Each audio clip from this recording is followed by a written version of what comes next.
नमस्कार दोस्तों, आपका स्वागत है खौफ की दस्तक में। आज की कहानी सिर्फ डराने के लिए नहीं, एक सच बताने के लिए है।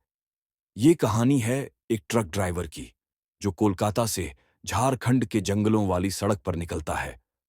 पर इस सफर में उसे माल नहीं, इंसाफ ढोना पड़ता है।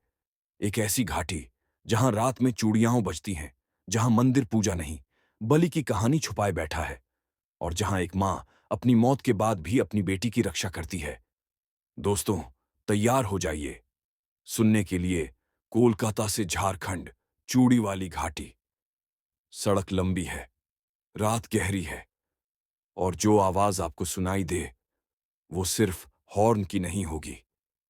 छन्न छन्न। रात लगभग 10:30 बजे की थी। कोलकाता के बंदरगाह वाले एरिया से मैं अपना पुराना मगर संभल कर चलने वाला टाटा 1613 ट्रक लेकर निकला। ट्रक रंग बिरंगा था। बंगाली कारीगरों ने पीछे जय मां काली लिखा था, और सामने मेरे कहने पर एयूएम नमः शिवाय उकेरा था। मेरे पिता की सदियों से चली आ रही आदत थी, किसी भी सफर पर जाने से पहले भगवान का नाम जरूर लेना।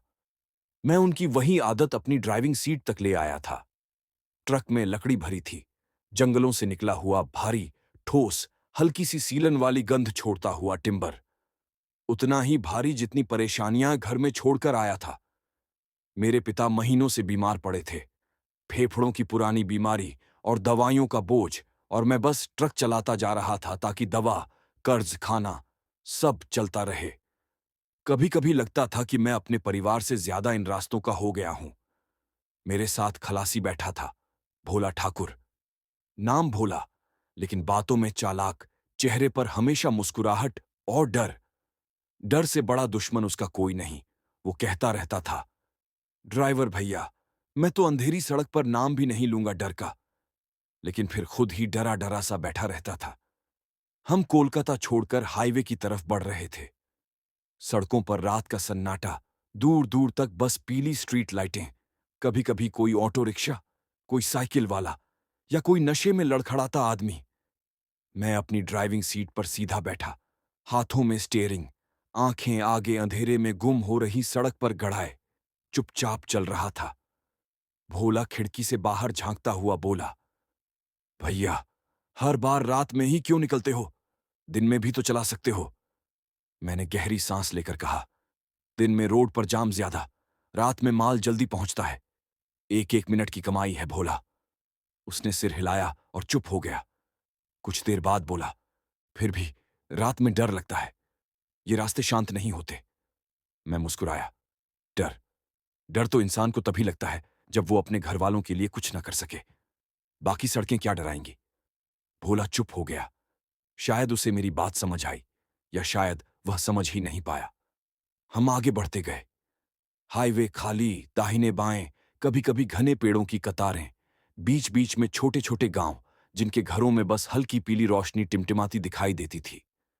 मैं हमेशा सोचता था कि ये रोशनी, ये घर, ये लोग कितने खुश होंगे। अगर मैं भी किसी दिन अपने पिता को ठीक करवा दूं, अपना छोटा सा घर बना लूं, तो क्या मैं भी ऐसी रोशनी में जी पाऊंगा? रात जैसे जैसे गहराती जा रही थी, सड़क भी जैसे अंधेरे में डूबती जा रही थी। भोला झपकियां लेने लगा। मैंने उसे टहोका, सो मत भोला, अभी लंबा सफर है। वो चौकन्ना होकर बोला, नहीं भैया, पर इस अंधेरे में नींद अपने आप आती है। मैंने रेडियो ऑन किया, हल्का सा भजन बजने लगा, जय श्री राम, जय श्री राम। धीरे धीरे ट्रक की कैबिन में जैसे कोई औरत गुनगुनाने लगी हो। आवाज रेडियो से आ रही थी, लेकिन अजीब सी थी, जैसे कोई मंदिर से निकलकर भीड़ में खो गया हो। भोला कान लगाकर सुनने लगा और अचानक बोला, भैया, ये आवाज थोड़ी अलग नहीं है? कोई और गा रहा है जैसे। मैंने रेडियो को थपथपाकर बंद कर दिया। सिग्नल खराब होगा, रात में ऐसा होता है। लेकिन मेरे हाथ स्टीयरिंग को और कसकर पकड़ रहे थे। पता नहीं क्यों, जैसे हवा अचानक ठंडी हो गई थी। ट्रक के अंदर एक हल्की सी नमी, लकड़ी के बोझ के साथ एक और गंध, जैसे किसी पुराने मंदिर के फर्श से उठती धूप अगरबत्ती की खुशबू। मैंने धीरे धीरे ब्रेक दबाकर ट्रक को एक ढाबे के पास रोक दिया। ढाबा लगभग खाली था। सिर्फ 2 आदमी बैठकर चाय पी रहे थे। कड़ाही में तेल गर्म हो रहा था, पर कोई पकौड़ा नहीं तला जा रहा था। ढाबे पर अजीब सा सन्नाटा, जैसे आसपास जंगल हो और लोग बोलने से डरते हों। मैंने चाय मांगी। दुकानदार बूढ़ा था, आंखें ढंसी हुई, आवाज बहुत धीमी। कहाँ जा रहे हो? उसने पूछा। झारखंड की तरफ, मैंने जवाब दिया। वो एक पल रुका, चाय का कप मुझे देते हुए बोला, रात ज्यादा मत चलो उस तरफ, आज अमावस है। भोला चौंक कर बोला, अमावस क्यों? क्या होता है वहां? वो बूढ़ा बस धीमे से बोला, कुछ रास्ते रात में नहीं चलते बेटा, और जो चलता है वो सुबह घर नहीं पहुंचता। भोला के हाथ से कप लगभग गिरा। मैंने उसे घूरकर शांत रहने का इशारा किया। मैं चाय पीते हुए बोला, हमने बहुत रातें चलकर काटी हैं बाबा, सड़क ही तो है। बूढ़े ने मेरी आंखों में देखते हुए कहा, सड़क? सड़क सबको रास्ता नहीं देती, कभी कभी वो खुद रास्ता बन जाती है।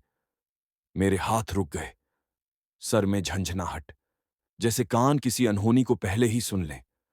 मैंने चाय खत्म की और पैसे रखकर वहां से निकलने लगा। बुजुर्ग ने जाते वक्त एक बात और कही, उस मोड़ पर मत रुकना जहां घंटी की आवाज आती है, चाहे कितना भी लगे कि कोई बुला रहा है, मत रुकना। मेरे कदम जैसे जम गए। भोला फुसफुसाया, भैया चलें? मैंने खुद को झटका और ट्रक में बैठ गया। इग्निशन ऑन किया। ट्रक गरजा और आगे चल पड़ा, लेकिन मन में बूढ़े की बात चुभ रही थी। घंटे की आवाज, बुलावा, मोड़। ट्रक अब जंगल के और पास जा रहा था। सड़क संकरी होती जा रही थी। हवा ठंडी, जैसे किसी अदृश्य आंख ने हमें देखना शुरू कर दिया हो। भोला ने अचानक खिड़की बंद कर दी। ठंड है, लेकिन लग रहा है कोई चल रहा है बाहर। मैं हंसा। हवा है, पत्ते हैं, चलने दे। पर मेरे कानों में भी हल्की सी आवाज आई, छन्न छन्न, जैसे किसी मंदिर की घंटी दूर से बजे। मैंने अनदेखा करने की कोशिश की, लेकिन आवाज बढ़ती गई। छन्न छन्न छन्न, दूर, फिर करीब, फिर जैसे हमारे ट्रक के पीछे। भोला सिमट गया। भैया, इसका मतलब वही मोड़, घंटी। मैंने उसकी तरफ देखा। मेरे होंठ सूख गए। मैं बोला, हम अभी उस मोड़ के पास नहीं पहुंचे हैं। भोला फुसफुसाया, तो फिर ये आवाज कहां से आ रही है? और तभी सड़क के किनारे, मेरे हेडलाइट्स की पीली रोशनी में एक सफेद साड़ी हवा में लहराती हुई खड़ी थी। ट्रक की हेडलाइट्स जैसे पतले कांच के पीछे थरथरा रही हों, और उस रोशनी में जो दिख रहा था वो आदमी की आंखों के लिए नहीं था। एक सफेद साड़ी, हवा में नहीं, जमीन पर बेजान होकर खड़ी, जैसे किसी ने उसे टांग दिया हो। चेहरा नहीं दिख रहा था, सिर झुका हुआ, बस साड़ी का पल्लू धीरे धीरे फड़क रहा था। कहीं पास में कोई हवा नहीं थी, पेड़ों के पत्ते भी स्थिर थे, लेकिन वो पल्लू ऐसे हिल रहा था जैसे किसी अदृश्य हाथ ने पकड़कर खींचा हो। भोला की सांस अटक गई। भ भैया, रोकिए मत, रोकिए मत। मैंने ट्रक धीरे धीरे चलाना और धीमा कर दिया। पता नहीं क्यों मेरी आंखें उस आकृति की ओर खींचने लगीं, जैसे कोई कहना चाहता हो, रुक जाओ, सुनो। सड़क के बीच ये कौन खड़ा था? कोई इंसान, कोई औरत, या फिर कुछ और? एक पल के लिए लगा कि वो हमें देख रही है, सिर उठाए बिना ही, जैसे बिना आंखों के भी वो हमारी हर सांस पकड़ रही हो। भोला रोने जैसा हो गया। भैया, ट्रक बढ़ाओ, ट्रक बढ़ाओ, नहीं तो। लेकिन मेरे हाथ स्टीयरिंग पर जमे रह गए। आवाज फिर आई, छन्न छन्न, इस बार इतना करीब कि जैसे मेरे कान के पास बजा हो। भोला चीख पड़ा। ट्रक के पीछे कुछ घिसट रहा था, जैसे किसी भारी शरीर को लकड़ी के तख्तों पर घसीटा जा रहा हो। आवाज धीमी लेकिन साफ, खर्र खर्र, कभी रुकती, फिर और ज्यादा भारी होकर चलती। भोला अब सीट पर सिकुड़कर बैठ चुका था, हाथ जोड़कर सिर झुकाए, बस रोए जा रहा था। भ भैया, कोई कोई पीछे है। उसकी आवाज में कंपन था। मैंने कुछ नहीं कहा। मुझे भी लग रहा था कि अगर कुछ बोला तो वो चीज हमारे बोलने का जवाब दे देगी। मैं बस धीरे धीरे फिर चाबी घुमाने लगा। इंजन गरजा, अटका, फिर चुप। ट्रक जैसे किसी की पकड़ में जकड़ा हुआ था। अचानक पीछे से धप की आवाज आई, जैसे किसी ने लकड़ी के बड़े गट्ठर पर छलांग मारी हो। ट्रक थोड़ा सा झटका खाकर हिल गया। भोला चिल्ला नहीं पाया, चीख उसके गले में ही अटक गई। मेरा हाथ स्टीयरिंग पर पसीने से भीग चुका था। फिर एक और आवाज, धप, धप धप। अब कोई हमारे ट्रक की लोडिंग पर दौड़ रहा था, लकड़ी के ऊपर से, हमारे सिर के ठीक ऊपर से। और वो वजन इंसानी नहीं था, बहुत भारी, बहुत बड़ा और बहुत तेज। जैसे किसी ने बरसों से इस रास्ते पर इंतजार किया हो कि कोई बेवकूफ रात में यहां आए, और आज वो बेवकूफ हम थे। मैंने दांत भींचकर इंजन फिर चालू करने की कोशिश की। इस बार इंजन जोर से गुर्राया, ट्रक कांपा और अचानक एक झटके में चालू हो गया। उसी पल कोई भारी चीज पीछे से फिसलकर नीचे गिरी। धम! ट्रक उछल गया। मैंने एक्सीलरेटर दबाया। पहिए कीचड़ चीरते हुए पीछे की ओर घूमकर जोर से फिसले और ट्रक अचानक आगे कूदा, जैसे किसी ने धक्का दिया हो। हाँ, जैसे किसी ने हमें वहां से निकलने में मदद की हो, या फिर हमें और गहरे रास्ते में भेज दिया हो। ट्रक तेजी से आगे बढ़ा। मैं सड़क नहीं, बस अंधेरा देख रहा था। पेड़, धुंध, काले साए दौड़ रहे थे। भोला लगातार मंत्र बड़बड़ाने लगा। जय हनुमान, जय बजरंग बली, पवन पुत्र। मैंने भी थूक निगल कर कहा, बोल, बोल जोर से। हम दोनों अब मंत्र बोल रहे थे, लेकिन आवाजें पेड़ों में गुम हो रही थीं, जैसे जंगल हमारा उच्चारण दबा देता हो। अचानक सड़क थोड़ी साफ दिखाई दी और हम एक चौड़े मोड़ पर पहुंचे। उसी वक्त मेरे कानों में फिर वही आवाज, छन्न छन्न छन्न। और इस बार आवाज आगे नहीं, पास नहीं, दूर नहीं। ये आवाज ट्रक के अंदर थी। हाँ, हमारे केबिन के अंदर। भोला ने ठंड से नहीं, डर से अपने दांत भींच लिए। उसके होंठ थरथरा रहे थे। उसने धीरे से सीट के नीचे झांक कर देखा। उसकी चीख गले में ही रुक गई। उसने मुझे देखा। उसकी आंखों में पागलपन उतर आया था। मैंने घबरा कर पूछा, क्या है नीचे? भोला सिर्फ इतना बोल पाया, फुसफुसाहट में, भैया, चूड़ियां गीली, कीचड़ में, अपने आप हिल रही हैं।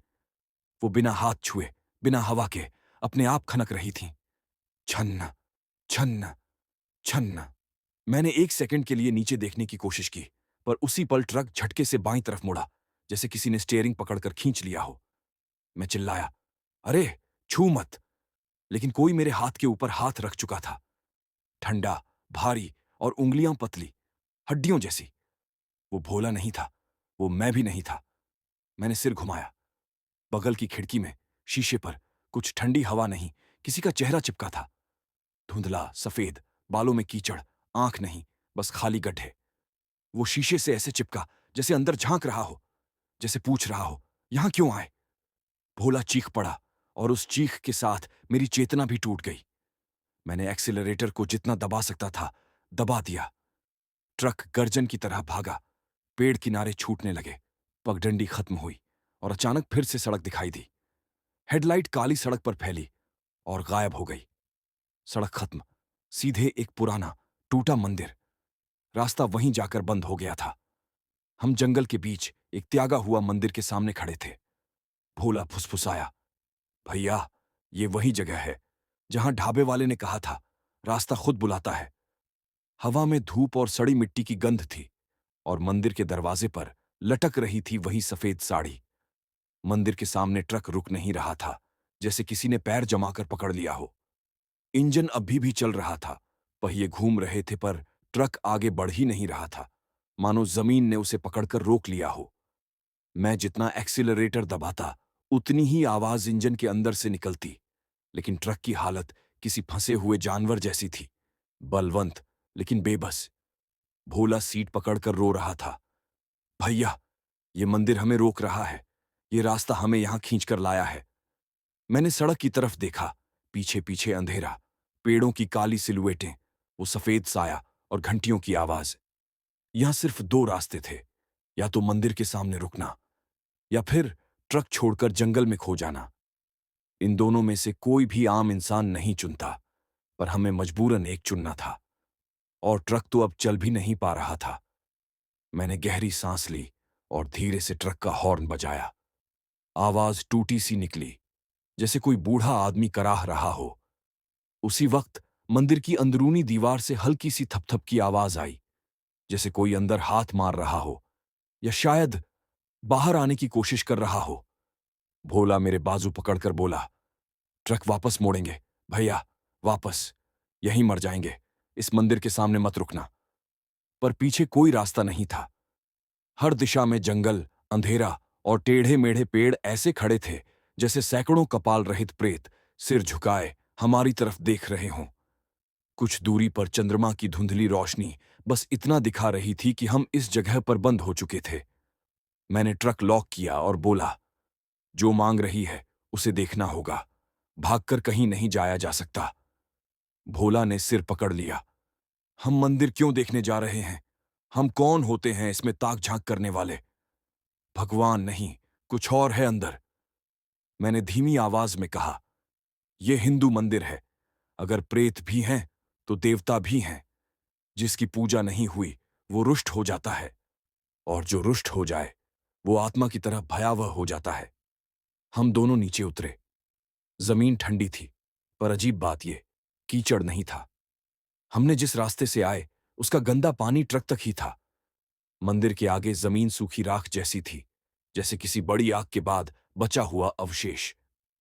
हमने कदम आगे बढ़ाए। जैसे जैसे मंदिर के पास जाते हवा और ठंडी होती, पर सांस गर्म। दिल की धड़कन इतनी तेज कि कानों में ढम ढम ढम जैसे ढोल बज रहे थे। मंदिर की टूटी सीढ़ियों पर चढ़ते ही हमारे पैरों के नीचे किसी सूखे फूलों के टूटने की आवाज आई। चर्रर। ये फूल नहीं थे, ये सूखी चूड़ियां थीं। टूटकर बिखरी हुई चूड़ियां, हर रंग की, हर साइज की। मेरे पैर तुरंत पीछे हटे। भोला ने चीख दबाते हुए कहा, ये मंदिर नहीं, ये किसी की जगह है भैया। किसी औरत का, जिसके हाथ में चूड़ियां थीं। मैंने सांस धीमी ली। वह सफेद साड़ी वाला साया ट्रक के सामने दिखा था। घंटियों की आवाज चौंच दे रही थी, और अब चूड़ियां हमारे पैरों के नीचे। हम दोनों रुके, तभी मंदिर की घंटी अपने आप बजने लगी। टन। वो आवाज सीधी हमारे कान में नहीं, हड्डियों तक उतर गई। मंदिर के दरवाजे पर सफेद साड़ी लटक रही थी। उसमें कोई था नहीं, लेकिन हवा उसका पल्लू ऐसे हिला रही थी जैसे कोई खड़ा हो, इंतजार कर रहा हो। मैंने कदम बढ़ाया और हाथ उठाकर दरवाजा थोड़ा खिसकाया। दरार से अंदर धूप, राख और बासी फूलों की गंध निकली। वहां एक शिवलिंग था, काला, अधूरा, टूटा हुआ, पर उस पर तांबे का छोटा सा नग। कहीं पूरी पूजा नहीं हुई। शिवलिंग के पास एक काली मिट्टी से लथपथ खिलौना सी मूर्ति रखी थी, एक छोटी औरत की आकृति जो हाथ जोड़कर जैसे विनती कर रही हो। भोला अब रो रहा था। भैया, ये मंदिर छोड़ा हुआ नहीं, ये रोका गया है। किसी ने पूजन अधूरा छोड़ा। कोई नहीं आया सालों से, कोई इंतजार में है। मैंने माथा झुकाया और हाथ जोड़कर धीमी आवाज में कहा, एयूएम नमः शिवाय। और तभी शिवलिंग पर रखी राख हिलने लगी, जैसे कोई सांस ले रहा हो। चूड़ियां जो बिखरी थीं, धीरे धीरे खिसकने लगीं, एक दूसरे से टकरा रही थीं। छन्न, छन्न, छन्न। घंटी अपने आप फिर बजी। सफेद साड़ी हवा में ऐसे उठी जैसे किसी ने पहन ली हो। और मंदिर के अंधेरे में हम दोनों ने पहली बार वो चेहरा देखा, बिना आंखों का चेहरा, काले गड्ढों में बस राख। वो चेहरा खाली था, आंखों की जगह दो काले गड्ढे, जैसे किसी ने आंखें हथेलियों से नोचकर निकाल ली हों। होंठ सूखे हुए, जैसे मिट्टी चाटने के बाद छोड़ दिए गए हों। साड़ी का पल्लू उसकी गर्दन से लिपटा हुआ, मानो गला उसी से दबाया गया हो। चेहरे पर कोई भाव नहीं, पर भयानक शांति, जैसे वो किसी से नाराज नहीं, लेकिन किसी का इंतजार जरूर कर रही थी। भोला ने मेरे हाथ पकड़े, उसकी उंगलियां बर्फ जैसी ठंडी।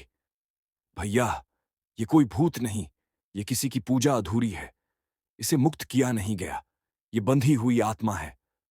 मैंने उसकी बात सुनी, लेकिन मेरी नजर उस शिवलिंग पर थी, जहां राख ऐसे हिल रही थी जैसे सांस ले रही हो। अगर शिवलिंग सांस ले रहा है तो यह देवी या देवता नहीं, किसी आत्मा को बांधने की जगह थी। एक अनुष्ठान अधूरा छोड़ दिया गया था, और वो आत्मा यहीं बंध गई, इस स्थान से बाहर नहीं निकली। शायद इसलिए हमें यहां खींचा गया, ताकि कोई उसे मुक्त कर सके, या उसके साथ वही हो जो पहले हुआ। उस चेहरे वाली आकृति ने धीरे धीरे गर्दन उठाई। कोई चीख नहीं, कोई आवाज नहीं, बस आंखों के गड्ढों में जैसे हम दोनों दिखाई दे रहे हों। वो हमारे पास नहीं आई, बस देखती रही। फिर धीरे धीरे अपने हाथ उठाए, बेजान, टेढ़े, कठोर उंगलियां, और हमारी तरफ इशारा किया। भोला कांप कर बोला, भैया, ये हमसे कुछ चाहती है, ये जाने नहीं देगी। जब तक उसने वाक्य पूरा नहीं किया, पर मैं समझ गया था, जब तक हम उसकी अधूरी पूजा पूरी न करें। मेरे पिता हमेशा कहते थे, शिव को प्रसन्न करना सरल है, लेकिन शिव के अधूरे रीत में बंधे प्रेत को मुक्त करना कठिन। वो देवता नहीं, त्रिकाल के बीच अटका प्रेत होता है। याद आते ही मेरे रोंगटे खड़े हो गए।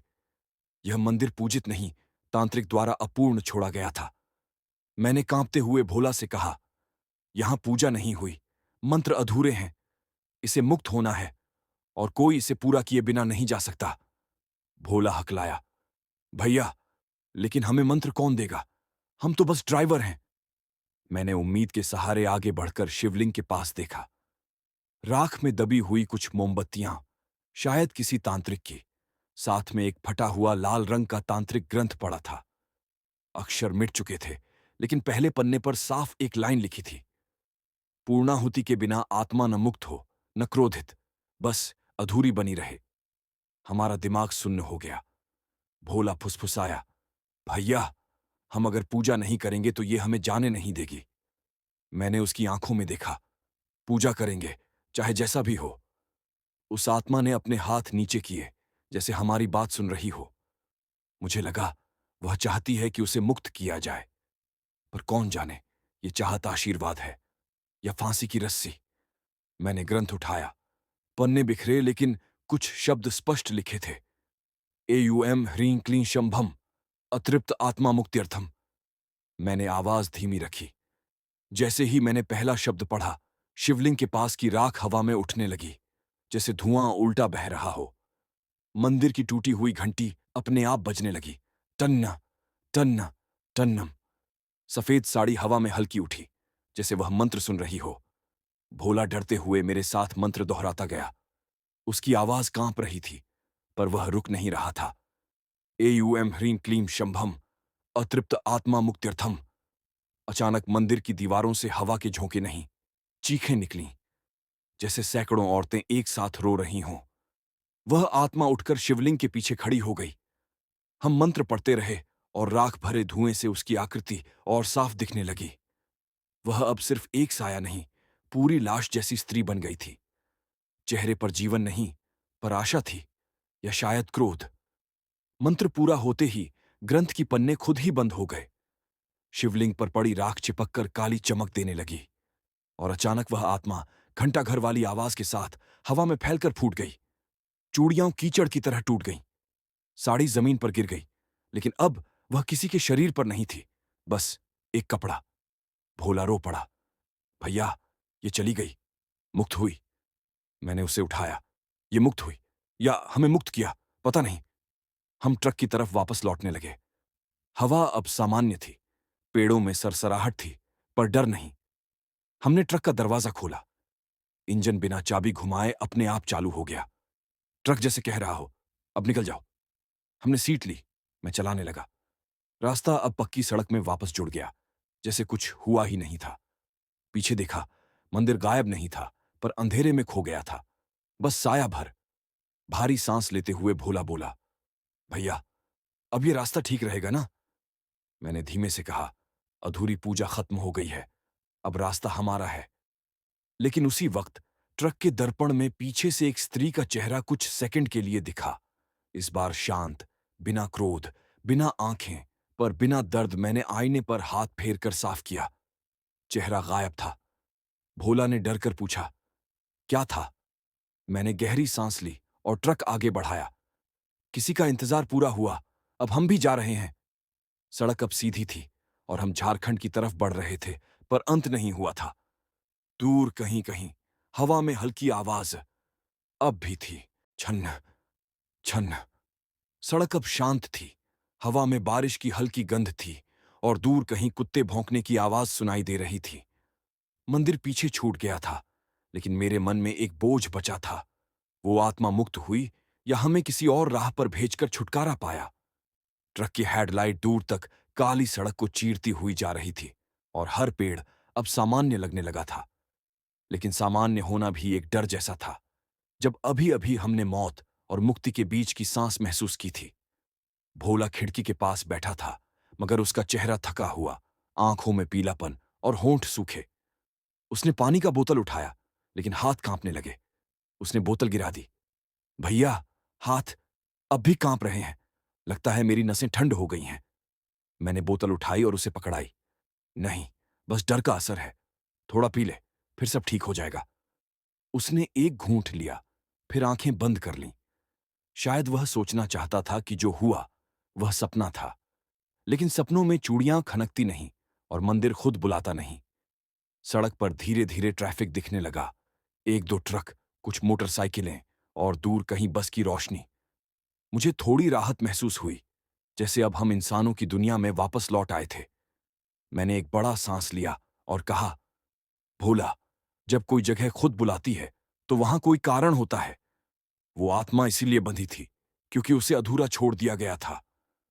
भोला ने धीमी आवाज में कहा, भैया, लेकिन उसने हमें ही क्यों बुलाया? इतने ट्रक जाते होंगे, इतने लोग आते होंगे। मैंने सड़क पर नजर रखते हुए जवाब दिया, किसे पता कितने रुके होंगे, कितने लौटे होंगे और कितने वापस नहीं जा पाए हों। भोला चुप हो गया। कुछ शब्द डरते हैं बोलने से, और कुछ डर बोलते ही हकीकत बन जाते हैं। कुछ आगे जाने पर एक नाका आया। पुलिस की बैरिकेडिंग, फ्लड लाइट और एक ऑफिसर ने हाथ उठाकर हमें रोका। मैंने ट्रक रोका और कांच नीचे किया। सिपाही ने टॉर्च अंदर घुमाई, पहले मेरी आंखों पर, फिर भोला पर, फिर ट्रक की सीढ़ियों पर। फिर उसने गहरी नजर से पूछा, किधर से आ रहे हो? मैंने जवाब दिया, कोलकाता से, झारखंड जा रहे हैं। लकड़ी का लोड है। सिपाही के चेहरे में हल्की बेचैनी आई। उसने फिर पूछा, कौन से रास्ते से आए? ये रूट सीधा नहीं मिलता रात में। मैंने थोड़ा झिझक कर कहा, जंगल की तरफ, मंदिर के पास, शायद रास्ता वहीं से जुड़ा। मेरे इतना कहते ही पीछे से एक हवलदार आया और बोला, मंदिर उस रास्ते से आए? रात में? अचानक दोनों की आंखें बदल गईं, जैसे किसी गहरी चेतावनी का एहसास हो। सिपाही बोला, वहां कोई जाता नहीं। आज अमावस भी। तुम लोग कैसे निकले उस रास्ते से? भोला कांपने लगा, लेकिन मैंने शांत रहकर कहा, कुछ भी हो, हम निकल आए। रास्ता खुद खुल गया। सिपाही एक पल के लिए चुप रहा, फिर धीरे से बोला, जब मंदिर रास्ता खोलता है तो बदले में कुछ मांगता जरूर है। मेरी रीढ़ में ठंडक उतर गई। मैंने पूछा, क्या मतलब? सिपाही ने बस इतना कहा, उस रास्ते से गुजरने वाला हर इंसान कुछ छोड़कर जाता है। किसी की सांस, किसी की याद, किसी का अंश, और कभी कभी किसी को अपने साथ। मैंने सख्त स्वर में कहा, हमने कुछ नहीं छोड़ा, हम तो बस पूजा पूरी करके निकले। लेकिन यह सुनते ही हवलदार हंस दिया, ठंडी, बेहूदी हंसी। तुम सोचते हो वो आत्मा मुक्त हो गई? वो तुम्हें रास्ता दे रही है, क्योंकि अब तुम्हारे साथ चल रही है। भोला के मुंह से आवाज ही नहीं निकली, उसके होंठ कांपते रहे। मैंने डटकर कहा, अगर साथ आई है तो क्या करेगी? हमने तो उसे मुक्त किया है। सिपाही धीरे से बोला, मुक्त? अगर वो पूर्ण रूप से मुक्त होती तो तुम्हारे ट्रक के इंजन अपने आप क्यों चलते? ट्रक को धक्का किसने दिया? और अभी तक चूड़ियां क्यों बज रही हैं? मैंने चौंक कर कांच के बाहर कान लगाया। कुछ नहीं था। पर तभी ट्रक के केबिन के अंदर बहुत धीरे, बहुत हल्की आवाज, छन्न छन्न। भोला चीख पड़ा, भैया, ये फिर यहां है। सिपाही पीछे हट गया। उसने बैरिकेड खोला और कहा, जाओ, पर जो साथ है उसे उतारना पड़ेगा, वरना आगे रास्ता खुद चुन लेगा। उसके शब्दों में बददुआ थी या चेतावनी, समझ नहीं आया। मैंने ट्रक गियर में डाला और चल पड़ा। सिपाही की आंखें हमें तब तक देखती रहीं जब तक रोशनी फीकी नहीं हो गई। सड़क अब खाली थी। दूर एक बोर्ड दिख रहा था, जंगल समाप्त, आदिवासी क्षेत्र प्रारंभ। लेकिन ट्रक में वह आत्मा अभी भी थी, धीरे, चुपचाप, जैसे किसी को चाह नहीं, किसी से बैर नहीं, बस साथ चल रही हो। भोला ने धीमे स्वर में कहा, भैया, मंदिर से निकले, पर क्या उसे छोड़ा या अपने साथ ले आए? मेरे पास जवाब नहीं था। सड़क लंबी थी और रात अभी भी बाकी थी। ट्रक आगे बढ़ रहा था और चूड़ियों की आवाज फिर आई, छन्न। सड़क अब पत्थरीली हो चुकी थी। दोनों ओर घना जंगल खत्म होकर पहाड़ी इलाका शुरू हो गया था। छोटे छोटे गड्ढों पर ट्रक उछल रहा था, लेकिन मेरी नसें किसी पहाड़ी झटके से ज्यादा उस चूड़ियों की धीमी आवाज से थरथराती थीं, जो हर कुछ मिनट में आती। छन्न, छन्न। वह आवाज धीमी होती, गायब हो जाती, फिर अचानक वापस, जैसे कोई सो रहा हो और करवट बदलते वक्त चूड़ी हिल जाए। भोला सीट पर लिपटा बैठा था, लेकिन उसकी आंखें बंद नहीं थीं। वह सो नहीं रहा था, बस आंखें बंद करके डर को छलने की कोशिश कर रहा था। उसकी उंगलियां कांप रही थीं। उसने अचानक मेरी तरफ देखा और दबी आवाज में बोला, भैया, वो पीछे बैठी है ना? मैंने बिना उसकी तरफ देखे कहा, अगर पीछे है तो मत देख, सड़क पर नजर रख। हम दोनों को मालूम था कि इस प्रश्न का कोई जवाब नहीं चाहिए। यही डर सबसे खतरनाक होता है, जब हम सच जानकर भी उससे नफर नहीं कर पाते, न दूर रह पाते, न स्वीकार कर पाते। अचानक एक छोटा सा गांव दिखा। कुछ जर्जर घर, ढलती छतें, टूटी चप्पलें, धुंधले पीले बल्ब, और एक पेड़ के नीचे कुछ औरतें धान पीस रही थीं। उनके हाथों में चूड़ियां थीं और उनकी आवाज भी छन्न छन्न थी, लेकिन गहरी, भारी और जिंदा। एक पल के लिए हमें लगा कि हमारी ट्रक वाली आवाज उन्हीं से मिल रही है, लेकिन जब हम पास पहुंचे तो औरतों ने जो किया, उसने हमारा पेट गड्ढे में बदल दिया। उन्होंने चूड़ी पीटना रोककर एक साथ सिर झुका लिए। न सलाम, न नजर, जैसे वह हमें नहीं किसी को और देख रही हों। उनकी नजरें हमारी तरफ नहीं, हमारे ट्रक के पीछे थीं। भोला डर से चिल्लाया नहीं, बल्कि सिर्फ फुसफुसाया, ये हमें नहीं देख रही, ये उसे देख रही हैं। मेरी रीढ़ तड़तड़ाकर ठंडी हो गई। मैंने ट्रक की रफ्तार बढ़ाई। गांव की औरतें चक्कियां रोककर हमें जाते हुए घूरती रहीं, अब भी पीछे की ओर ही देखती हुईं, जैसे वे उसे पहचानती हों, जैसे वह कोई पुरानी आत्मा हो, कोई पहचानी कहानी जिसका अंत नहीं हुआ। कुछ दूरी पर एक छोटा दुकाननुमा ढाबा दिखा, आधा खुला, आधा टूटा। भूख नहीं थी, पर नाका पुलिस की बात अब भी दिमाग में गूंज रही थी। जो साथ है उसे उतारना पड़ेगा, वरना रास्ता खुद चुन लेगा। मुझे लगा शायद हमें यहां रुककर कुछ पता लग सके। मैंने ट्रक धीमा किया। ढाबे के बाहर एक बुजुर्ग आदिवासी आदमी चिलम पी रहा था। उसकी आंखें लाल थीं, पर उनकी लालिमा डर से नहीं, शायद हकीकत देख लेने वाली थकान से भरी हुई। मैं उतरा। भोला मेरे साथ था, पर उसके कदम बरसों के बूढ़े आदमी जैसे भारी लगे। सबसे पहले उस आदिवासी बूढ़े ने हमारी तरफ नहीं, सीधे ट्रक के केबिन की ऊंचाई पर देखा, ठीक वहां जहां पीछे की सीट होती है। फिर उसने धीरे धीरे मुंह से धुआं छोड़ा और बोला, किसने बुलाया तुम्हें? उसकी आवाज में सवाल से ज्यादा सिहरन थी, जैसे जवाब सुनने की हिम्मत उसके पास भी नहीं। मैंने जवाब दिया, किसी ने नहीं बुलाया, हम बस रास्ता भटक गए। बूढ़े ने हंसी नहीं हंसी, बस चिलम नीचे रखकर बोला, इस जंगल में कोई खुद नहीं आता, जिसे बुलाया जाए वही आता है।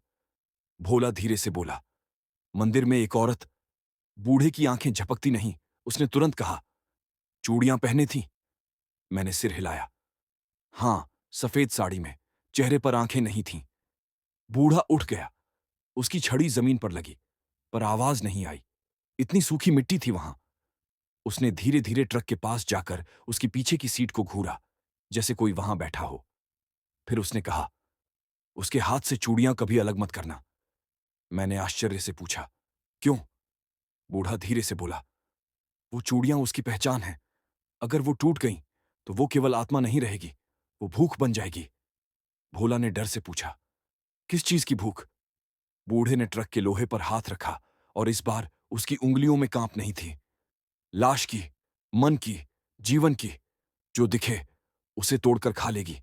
जिसने उसका नाम भूल गया, वह उसका घर बन जाएगा। मैंने डरते हुए पूछा, तो हम क्या करें? बूढ़ा ट्रक से थोड़ा हट गया और बोला, उसे उतारो मत। जब तक वह शांत है, उसे चूड़ियों के साथ रहने दो। जो तुम्हारे साथ चल रही है, वह रात भर भूखी नहीं होनी चाहिए। अगर वह भूखी हुई, तो तुम दोनों उसकी पूजा में बंध जाओगे, और तब अगली अधूरी आत्मा तुम बनोगे। भोला का चेहरा पीलापन छोड़कर खाली पीला हो गया, जैसे किसी ने उसकी नसों का खून खींच लिया हो। बूढ़े ने और पास आकर धीरे से कहा, रात भर उसे मत छेड़ो, सफर पूरा करो। सुबह होते ही उसे उसके घर के पास उतार देना। जंगल नहीं, जहां वह रहती थी, वहीं जहां उसका बंधन हुआ था। मैंने कांप कर पूछा, वह कहाँ था? बूढ़ा पहाड़ी की तरफ उंगली से इशारा करके बोला, झारखंड सीमा के पास, बिरजा घाटी। वहां एक छोटा पुराना घर है। वहां नहीं जाना, उसे बस वहां उतार देना। मैंने पूछा, और अगर वह उतरने से मना करे? बूढ़ा गंभीर होकर बोला, वह सुनेगी, लेकिन सुनने की कीमत लगेगी। भोला की आवाज टूटने लगी। कैसी कीमत? बूढ़े ने सिर्फ इतना कहा, तुम दोनों में से किसी एक को उसका नाम लेना होगा, और जो नाम लेगा वह उसकी याद रखेगा, और जो याद रखेगा वह रातों में उस चूड़ी की आवाज सुनेगा, उम्र भर। अब मुझे समझ आया, इस रास्ते में कोई मुफ्त नहीं जाता। ट्रक फिर से हमें बुला रहा था। चूड़ियां बहुत धीमे, बहुत हल्के, छन्न। अब हमें फैसला लेना था, चलना था उसके साथ। रात लंबी थी और बिरजा घाटी अभी दूर थी। ढाबे वाले आदिवासी बूढ़े की चेतावनी हमारे कानों में धंस चुकी थी। चूड़ियां अब स्पष्ट सुनाई नहीं दे रही थीं, लेकिन ऐसा लग रहा था जैसे वो आवाज हवा में नहीं, हमारी सांसों में बस गई हो। मैंने ट्रक स्टार्ट किया और वह बिना किसी रुकावट के चल पड़ा, जैसे कोई अदृश्य यात्री उसके पहियों को हल्का कर रहा हो। रात और ठंडी, पहाड़ और ऊंचा, कोहरे की चादर सड़क पर ऐसे उतर रही थी जैसे किसी ने आगे का रास्ता छिपा दिया हो। दूर की रोशनी डगमगाती दिखती, गायब भी हो जाती। हेडलाइट बस कुछ फीट का रास्ता दिखा पा रही थी। उससे आगे बस अंधेरा था, भूख जैसा अंधेरा। भोला धीरे धीरे बोल उठा, भैया, अगर वह हमारे साथ चल रही है तो वह हमारे सामने क्यों नहीं आती? हमें क्यों डराती नहीं? हमें क्यों छूती नहीं? मैंने आवाज सख्त करते हुए कहा, क्योंकि अभी उसे भूख नहीं लगी। मेरी बात सुनकर भोला की रीढ़ अंदर से झंझना गई। वह सीट के कोने में सिमट कर बैठ गया, जैसे खुद को निगलने की कोशिश कर रहा हो। डर कभी बाहर रहता है और कभी शरीर के भीतर घुसकर हड्डियों को कांपने लगता है। अभी डर हमारी हड्डियों में घुस चुका था। हम आगे बढ़ते रहे और ढलान के बाद सड़क एक तंग वक्र में बदल गई। मैंने गति धीमी की। पहाड़ी पेड़ों के बीच से हवा सीटी बजाती हुई निकल रही थी, पर यह संगीत नहीं था, यह चेतावनी जैसा था। ट्रक धीरे धीरे चढ़ाई करते जा रहा था, तभी अचानक पीछे वाली सीट कर्रर करके दब गई, जैसे कोई वहां बैठ गया हो।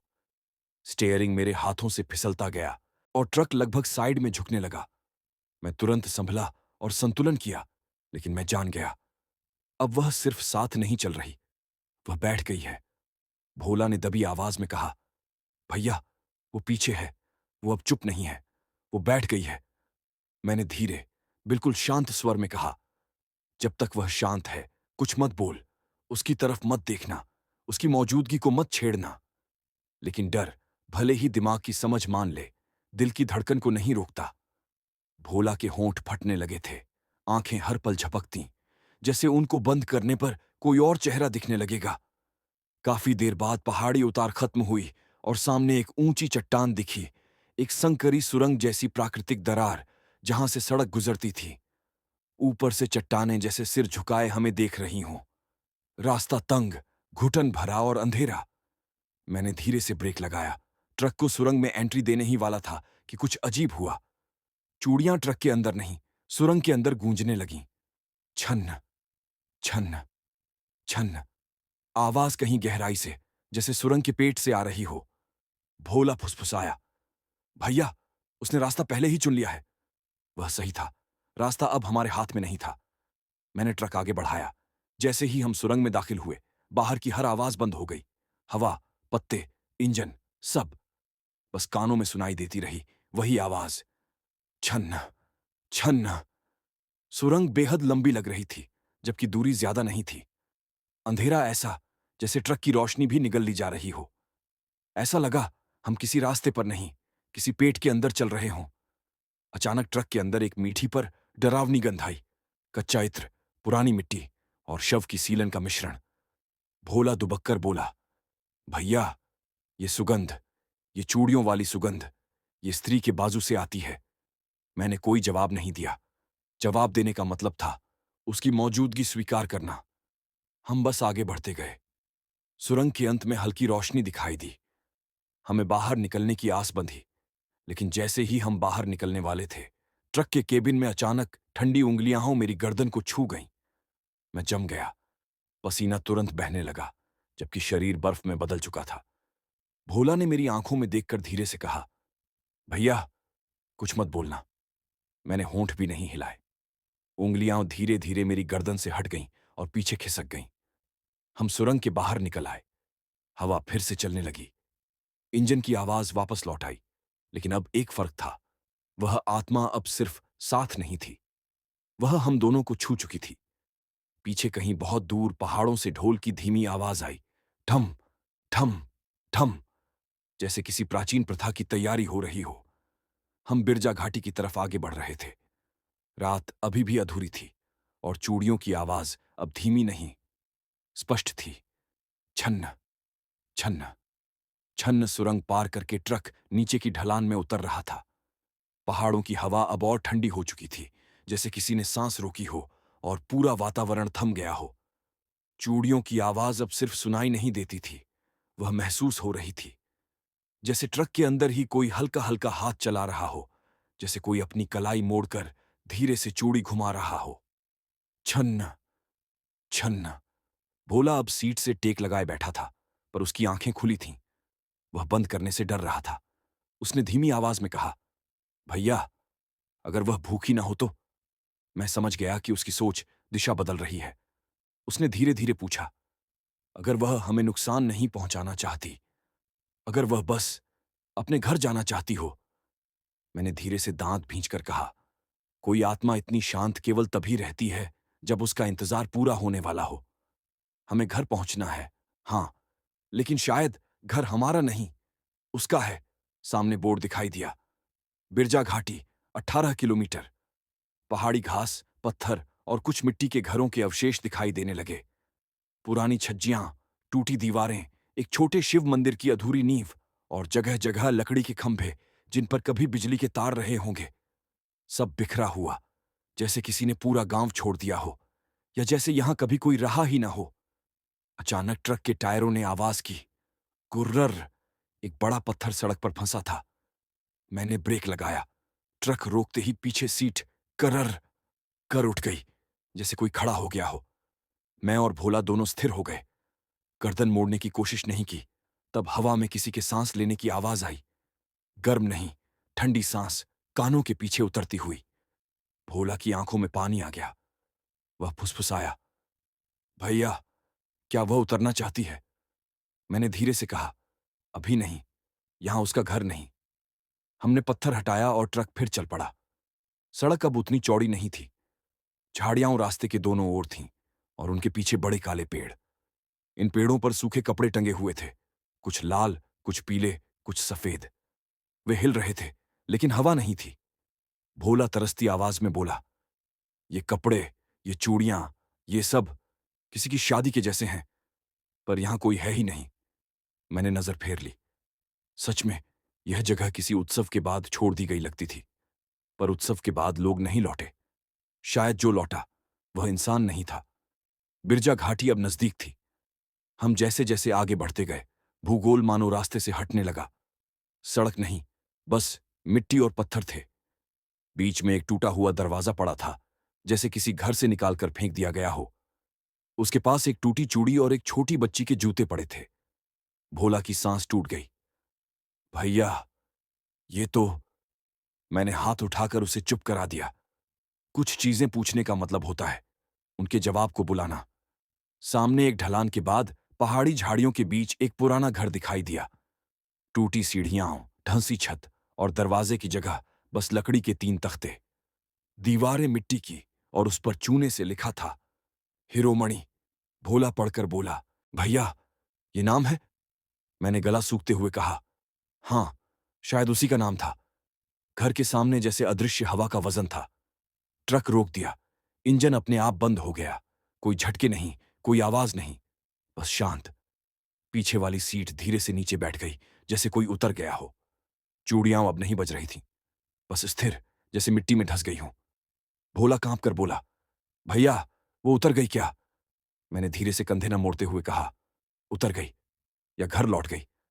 हमारे कानों में अचानक दूर से ढोल की आवाज आई, ठम ठम ठम। वह आवाज शोक की नहीं थी, वह किसी आगमन की थी।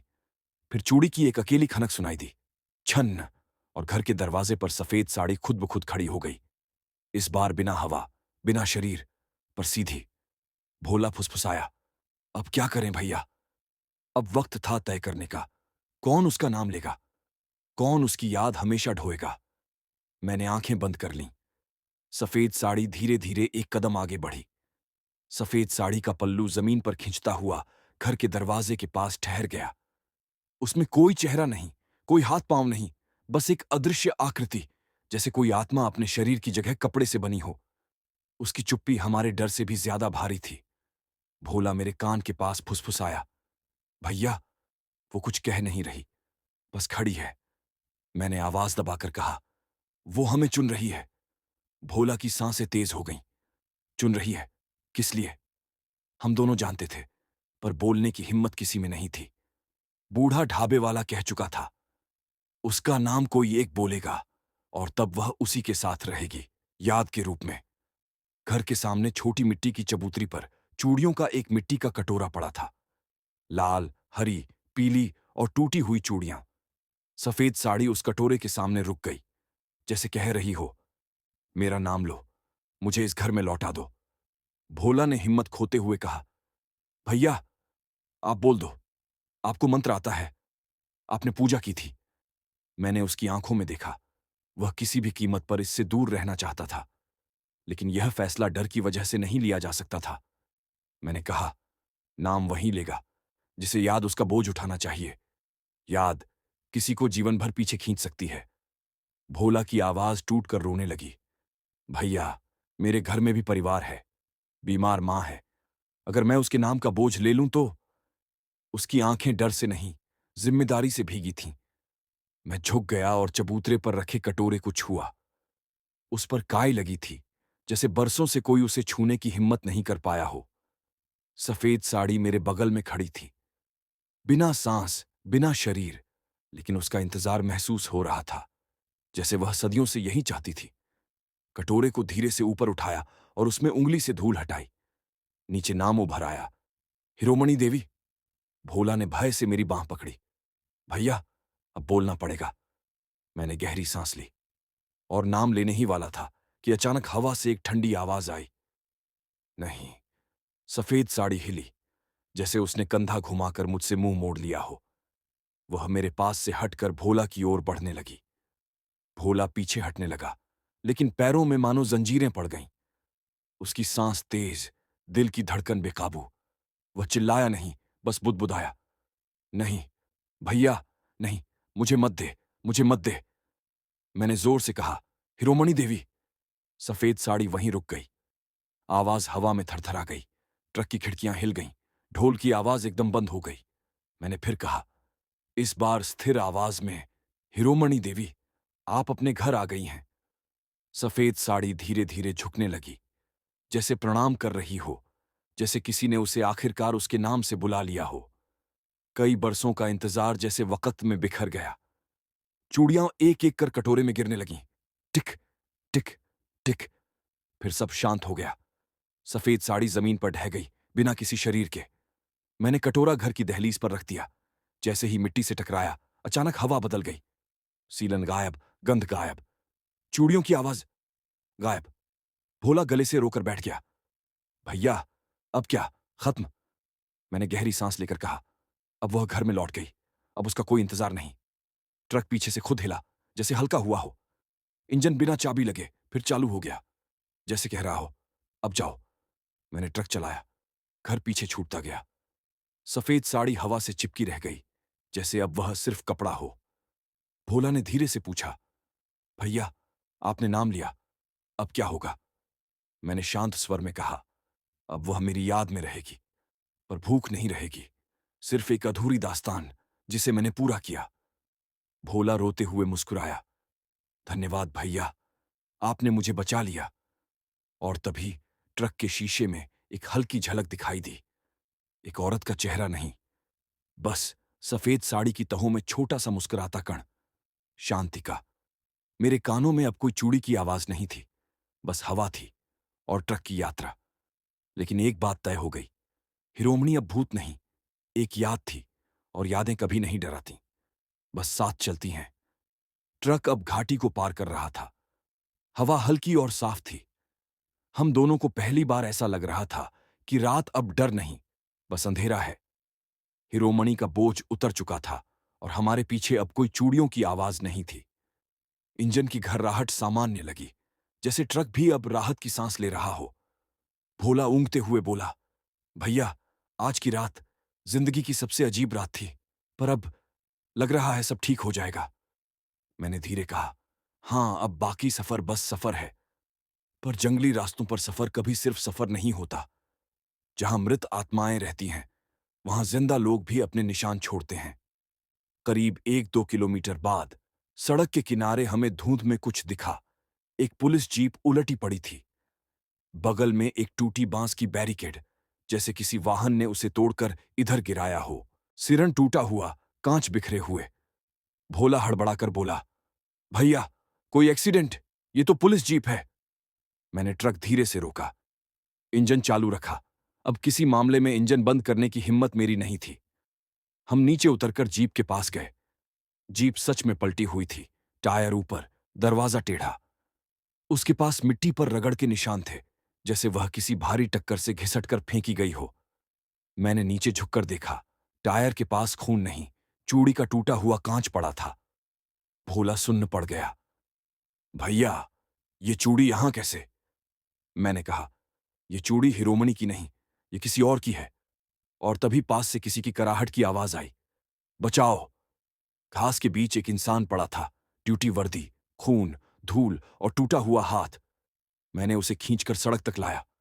उसका चेहरा भी वही था जो नाके पर हमने देखा था, वही पुलिस वाला। उसने हमें देखा और कमजोर आवाज में कहा, तुम वही ट्रक वाले? मैंने कहा, हां, तुम पर क्या हुआ? वो खांस कर बोला, हम उस रास्ते पर गए थे, मंदिर वाले। सोच रहे थे लोगों को चेतावनी दें, पर हमें कोई स्त्री दिखाई दी। उसने हमें रुकने को कहा। भोला कांप कर बोला, हिरोमणि। पुलिस वाले ने जोर से सिर हिलाया, नहीं, वो नहीं, कोई और। उसके हाथ में लाल चूड़ियां थीं। वो भाग रही थी, किसी से बचकर। हम समझ नहीं पाए। मैंने उसकी बात काटकर पूछा, फिर? वो दर्द से चीखते हुए बोला, हमने उसे रोकने की कोशिश की, पर अचानक पीछे से कुछ आया, जैसे कोई जो दिखता नहीं। उसकी आंखें डर से फैल गईं। वो हिरोमणि नहीं थी, वह कोई और औरत थी। जीवित या मृत पता नहीं, लेकिन वह भाग रही थी, किसी के डर से। भोला फुसफुसाया, यानी वह कथा अभी खत्म नहीं। मैंने उसकी ओर देखा। हिरोमणि की पूजा अधूरी थी। हमने उसे पूरा किया, पर कोई और है जिसकी कहानी पूरी नहीं हुई। उसका पीछा कोई कर रहा है, जिंदा या कुछ और। पुलिस वाले ने मेरा हाथ पकड़ा, कांपता हुआ। वो स्त्री, लाल चूड़ी, उसने कहा था, मेरा घर जल गया, मुझे कोई मत छूना, वरना तुम भी जल जाओगे। हमारे शरीर में ठंडक उतर गई। हिरोमणि भूत थी, पर यह दूसरी औरत भूत नहीं, बल्कि किसी भय से भागी हुई जिंदा आत्मा भी हो सकती है। मैंने ट्रक की तरफ देखा। इस सड़क में हर आत्मा भूत नहीं, कई इंसान भी अधूरों की तरह भटकते हैं। भाटी की रात अब डर की नहीं, एक और रहस्य की थी। मैंने पुलिस वाले से पूछा, वो किस दिशा में भागी? उसने कांपते हाथ से जंगल की छाया की ओर इशारा किया, जहां लाल रंग की कोई हल्की परछाई हिल रही थी। भोला ने कांपते होंठ से कहा, भैया, क्या हम उसकी मदद करें? मैंने इंजन की आवाज सुनी, जो खुद तेज हो रही थी। सड़क हमें रोक नहीं रही थी, बुला रही थी। मैंने गहरी सांस लेकर ट्रक की तरफ बढ़ते हुए कहा, कभी कभी रास्ते सिर्फ डर नहीं, जिम्मेदारी भी देते हैं। हिरोमणि की मुक्ति हमारा हिस्सा थी, अब यह दूसरी का हिस्सा है। और मैं ट्रक में बैठ गया। रात खत्म नहीं हुई, बस भाग बदल गया। अब रास्ता हमें बुला रहा था। लाल चूड़ी वाली इंतजार कर रही थी। मैंने जैसे ही ट्रक का गियर लगाया, जंगल की उस ओर से हल्की सी लाल चमक फिर हिली। वह कोई रोशनी नहीं थी, कोई चूड़ी, कोई दुपट्टा, या शायद किसी ने लाल बिंदी पहन रखी हो। दूरी पर थी, लेकिन इतना पता चल रहा था कि वह वहां खड़ी है और हिल नहीं रही। पुलिस वाला दर्द से कराहता हुआ बोला, वो भाग रही थी, पर किसी से नहीं बच पाई, हम नहीं समझ सके। भोला कांपते हुए पूछ रहा था, भैया, ये भी कोई भूत है? मैंने स्थिर स्वर में जवाब दिया। नहीं, इसका डर अलग है। ये किसी से भाग रही है। अगर यह भूत होती तो पीछा नहीं करती, छिपती नहीं। ये इंसान है या कुछ और, लेकिन इसका डर किसी और से है। ट्रक धीरे धीरे आगे बढ़ा। जंगल की तरफ मोड़ तीखा था। पहाड़ी सड़क संकरी और पेड़ ऐसे खड़े जैसे किसी अंधेरे दरबार के सीन में, सब सिर झुकाकर किसी हुक्म का इंतजार कर रहे हों। भोला पीछे मुड़कर पुलिस वाले की ओर चिल्लाया, हमने उसे किसी डॉक्टर के पास नहीं ले जाना। पुलिस वाला दर्द में हंस पड़ा। कैसे ले जाओगे? एम्बुलेंस बुलाओगे? कोई आएगा क्या यहां? कोई भी नहीं। रात में नहीं। मुझे यहीं छोड़ दो, मैं बच जाऊंगा। तुम्हारा रास्ता अभी लंबा है। उसकी आवाज में सच्चाई और डर दोनों थे। मैंने उसकी ओर देखा। वह अब जिंदा रहना चाहता था, लेकिन साथ ही यह भी जानता था कि अगर हम रुके तो शायद हम में से कोई नहीं बचता। मैंने ट्रक आगे बढ़ाया। जंगल अब एकदम शांत हो गया। इतना चुप्पा कि इंजन की आवाज भी मानो किसी की नींद खराब कर रही हो। लाल चमक धीरे धीरे पेड़ों के बीच चलने लगी। पर अजीब बात, उसकी चाल इंसानी नहीं थी। वह दौड़ नहीं रही थी। वह फिसलती हुई आगे बढ़ रही थी, जैसे हवा में हो। लेकिन नीचे गिरे पत्तों की आवाज साफ सुनाई दी। खस, खस, खस। यानी वह जमीन को छू रही थी। शरीर जरूर था, बस कोई उसे देख नहीं पा रहा था ठीक से। जैसे वह इस दुनिया में पूरी तरह मौजूद नहीं, या इस दुनिया से पूरी तरह गई नहीं। भोला हिलती आवाज में बोला, भैया, उसने कहा उसका घर जला। क्या मतलब? मैंने गहरी सांस ली। शायद वह जीवित थी। शायद इंसानों ने उसे आग में झोंक दिया। कोई हादसा या कोई अपराध। भोला की आंखें फैल गईं। मतलब उसको किसी ने मारा, और वह अभी भी जिंदा है और भाग रही है। मैंने सड़क पर ध्यान रखते हुए कहा, अगर वह बच गई थी तो हो सकता है अपराधी उसी को ढूंढ रहे हों। जंगल अब थोड़ा खुला और सामने घाटी के उभरे हुए किनारे में एक जला हुआ घर दिखाई दिया। काली दीवारें, जली लकड़ी, टूटी खिड़कियां और एक जगह दीवार पर सूखा लाल रंग। कोई हाथ का निशान, खून नहीं, बस रंग। लेकिन डर इसमें नहीं था। डर इसमें था कि वह लाल चमक उस जले घर के सामने रुक गई। भोला ने कांपती आवाज में कहा, यह उसका घर है। मैंने ट्रक रोका। इंजन थरथरा रहा था, जैसे वह भी रुकने से डर रहा हो। हम उतरे। जले घर की दीवार से धुआं नहीं निकल रहा था, लेकिन उसमें आग की गर्मी का अतीत महसूस हो रहा था। और तभी हमें किसी और की आवाज सुनाई दी, सावधान। हम घबरा गए। आवाज इंसानी थी। अंधेरे से दो आदमी निकले, हाथ में तेल के डिब्बे और माचिस। उनकी आंखों में डर नहीं, जलाने का इरादा था। भोला चीखा, भैया, ये कौन? मैंने समझ लिया, ये वही लोग हैं जिनसे वह भाग रही थी। ये घर उन्होंने जलाया था, और शायद ये उसे फिर से जलाना चाहते हैं। एक आदमी गुर्राया, तुम दोनों हटो। जो जिंदा बच गई थी उसे ढूंढना है। दूसरा बोला, वो पागल औरत, उसे जिंदा नहीं छोड़ सकते, उसने नाम बताया था। मेरी नसों में आग दौड़ गई। वह भूत नहीं, वह पीड़ित थी। उसे इंसानों ने आग में झोंक दिया था। भोला कांपते हुए बोला, भैया, हमें उसकी मदद करनी होगी, नहीं तो वह फिर। मैंने कदम आगे बढ़ाया। हमने आत्मा को मुक्त किया था, अब एक इंसान को बचाना है। दूर से लाल चमक हिलने लगी, जैसे वह हमारी ओर देख रही हो। इंतजार में मैं चिल्लाया, वह कहां है? उसे क्या किया? आदमी हंसे, वो यहां है और उसे कोई बचा नहीं सकता। उन्होंने मिट्टी में तेल फेंका। पूरी जमीन आग के लिए तैयार की जा रही थी। वह औरत फिर से जलाई जानी थी। मैंने मुट्ठी भींच ली। रात अब भय की नहीं, न्याय की थी। और तभी लाल चमक तेज हो गई। वह हमारे पीछे, हमारे ट्रक में चढ़ गई। भोला चीखा, भैया, वह हमारे ट्रक में है। अब जो आग यहां जलने वाली थी, शायद वह हम खुद बुझाने वाले थे। हमारे सामने खड़े दोनों आदमियों की आंखों में वहशत थी। उनके हाथों में तेल की कैन, माचिस, और चेहरे पर गुस्सा नहीं, दहशत थी। ऐसे लोग जिन्हें यह डर हो कि कोई सच जिंदा रहकर बाहर ना आ जाए। भोला फुसफुसा रहा था, भैया, ये उसे जलाना क्यों चाहते हैं? किस जुर्म में? मैंने सामने खड़ी जली हुई दीवार को देखा। धुआं भले नहीं उठ रहा था, लेकिन वह जगह किसी की आवाज से भरी थी, दबी हुई, बांधी हुई, घुटती हुई। एक आदमी ने झटके से एक लोहे की रॉड उठाई और दहाड़ कर बोला, उस औरत ने हमें मारा नहीं, लेकिन उस दिन वो जिंदा बच गई, और अगर उसने नाम बताया तो हम सब फंस जाएंगे, इसलिए उसे खत्म करना पड़ेगा। भोला डर और गुस्से में बोल उठा, कौन सा नाम? दूसरा आदमी आगे बढ़ा, आंखें लाल, सांसें भारी। हमने इस गांव की पूजा रोक दी थी। पुराना मंदिर, वहां का नक्साल तांत्रिक मरा था। औरतों को बलि बनानी थी, मगर एक बच गई, ये लाल चूड़ी वाली। मेरे दिमाग में बवंडर उठ गया। तो यह कोई हादसा नहीं, बलि की प्रथा थी, और वह लड़की, वह औरत, जो भी है, जीवित बच गई।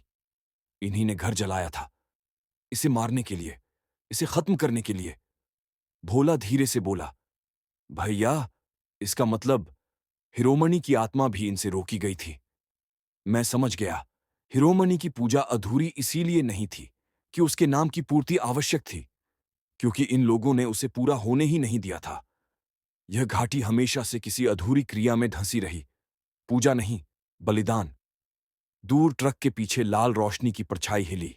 वह औरत अब ट्रक में बैठ चुकी थी। उसका डर अब हम पर नहीं, इन लोगों पर था। मैंने साहस बटोरकर आगे कदम रखा। उसे कोई नहीं जलाएगा, वह इंसान है, भूत नहीं, उसे जिंदा रहने का हक है।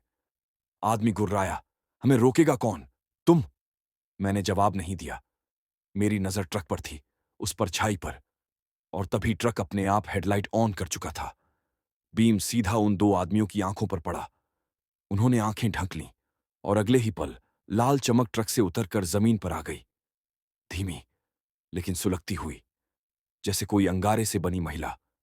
चेहरा दिखाई नहीं दे रहा, पर कंधे, हाथ और चूड़ियां लाल और काली पड़ती हुई, जैसे आग में पिघला दी गई हों। दोनों आदमी घबराकर पीछे हटने लगे। ये जिंदा नहीं। औरत की चूड़ियां टिक टिक टिक की आवाज करने लगीं, जैसे किसी जलती राख पर पत्थर टकराते हों।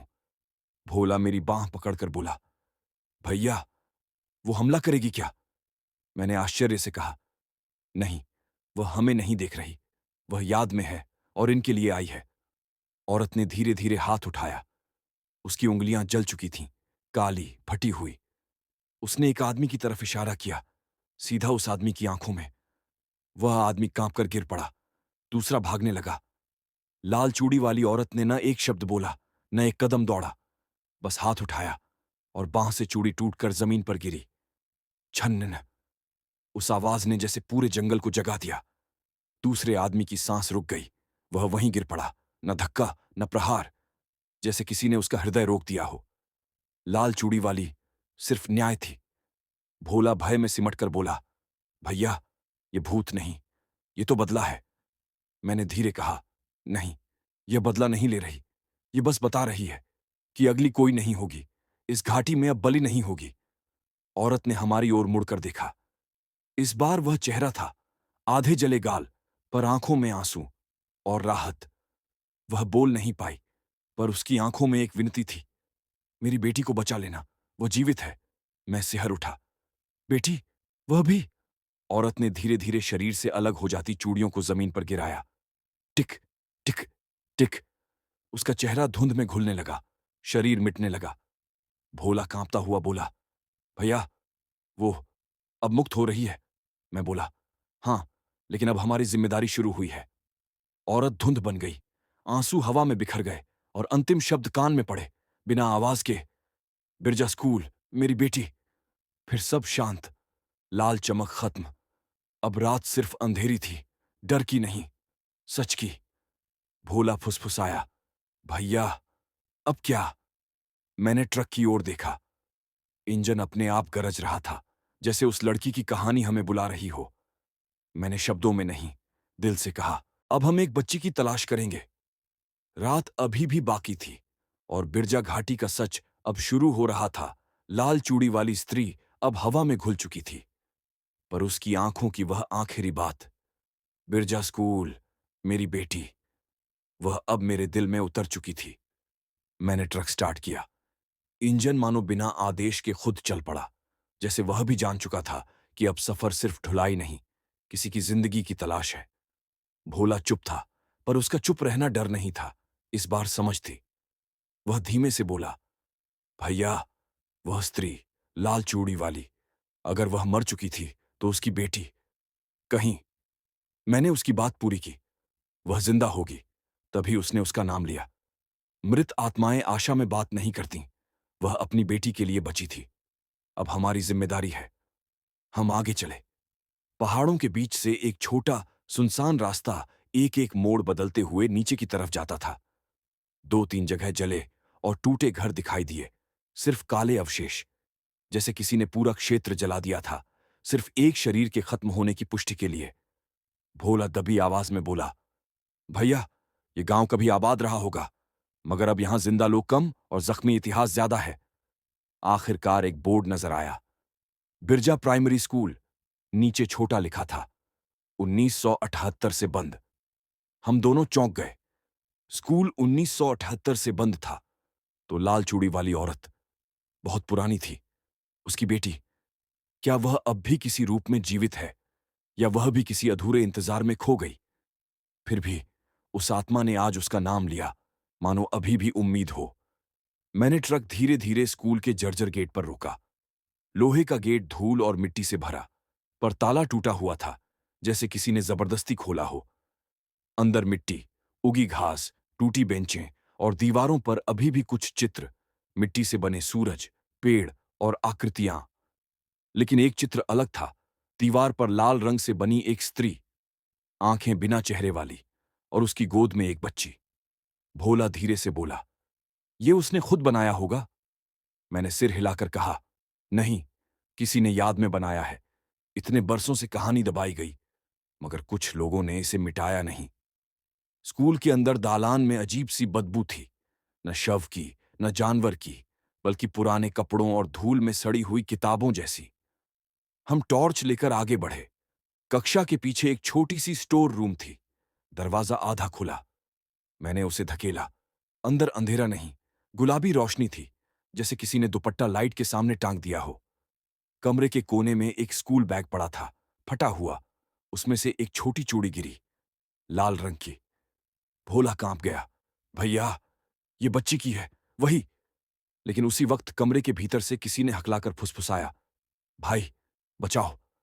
हम दोनों जैसे पत्थर बनकर वहीं रुक गए। वह आवाज छोटी थी, मासूम, डर में डूबी। मैंने धीरे से अंधेरे में टॉर्च की रोशनी डाली। कोने में, धूल और कॉपियों के ढेर के पीछे, एक बच्ची बैठी थी। गुड़िया जैसे चेहरे पर राख, फटे कपड़े, गंदी छोटी, और एक कलाई में सिर्फ एक लाल चूड़ी। उसकी आंखें उठीं। उसमें कोई भूत नहीं था, पूरा जीवन था, लेकिन बेहद डर के साथ। भोला घुटकर बोला, ये जिंदा है, ये जिंदा है। बच्ची कांपती आवाज में बोली, मां, कहां गई मेरी मां? वो आई थी मुझे लेने। मेरी रूह कांप गई। उसकी मां सच में आई थी। उसने हमसे नहीं, इस बच्ची से मिलना चाहा था। मैं धीरे धीरे उसके पास बैठ गया। तुम्हारी मां अब तुम्हें कहीं नहीं छोड़ेंगी। हम तुम्हें लेकर चलेंगे। तुम सुरक्षित हो। उसने रोते हुए कहा। मां कहती थी, मुझे छुप जाना, वो लोग आएंगे, मुझे जलाएंगे। मां हमेशा मुझे बचाती थी। उसकी मां मरकर भी उसे बचा रही थी। भोला फूट फूट कर रोने लगा। भैया, इस बच्ची की मां, उसने खुद को मरने दिया ताकि ये बच जाए। मैंने बच्ची को उठाया। वह हल्की थी, पर उसका डर भारी था, जैसे उसके हर आंसू में आग थी। मैंने उसे ट्रक में बैठाया। एक पल के लिए हवा थम गई। बच्ची ने ट्रक की पिछली सीट पर सिर रखा। सफेद चूड़ियों वाली महिला अब पूरी तरह गायब थी। उसकी आत्मा अब सिर्फ शांति बन चुकी थी। ट्रक के शीशे पर हल्की धुंध की रेखा बनी। रूप नहीं, बस एक आश्रय की छाप थी, जैसे किसी मां ने आंचल रख दिया हो। मैंने इंजन चालू किया। इस बार ट्रक की आवाज गर्व से भरी हुई थी। हम अब डर नहीं, एक बच्चे को भविष्य दे रहे थे। सफर अब भी लंबा था, लेकिन अब हम सिर्फ ड्राइवर नहीं रहे, किसी की उम्मीद बन चुके थे। भोला ने धीमे से पूछा, भैया, अब हम उसे कहां ले जाएंगे? मैंने लंबा सांस लिया। जहां इंसान हो, न दानव, जहां उसे आग नहीं, आसरा मिले। और ट्रक चल पड़ा। रात, अब कहानी नहीं, बचाव की यात्रा थी। ट्रक अब पहाड़ों से उतर रहा था। बच्चे की हल्की सांसें, उसके रो देने के बाद की हिचकियां, और उसकी चुप्पी, सबने ट्रक की केबिन को एक अलग ही बोझ से भर दिया। अब इंजन की आवाज डर जैसी नहीं लग रही थी, जैसे कोई हमें रास्ता दे रहा हो। बच्ची मेरी बगल की सीट पर सिर टिकाकर बैठी थी। उसकी आंखें बंद थीं, पर शरीर अब भी थरथरा रहा था। भोला ने उसे पानी दिया।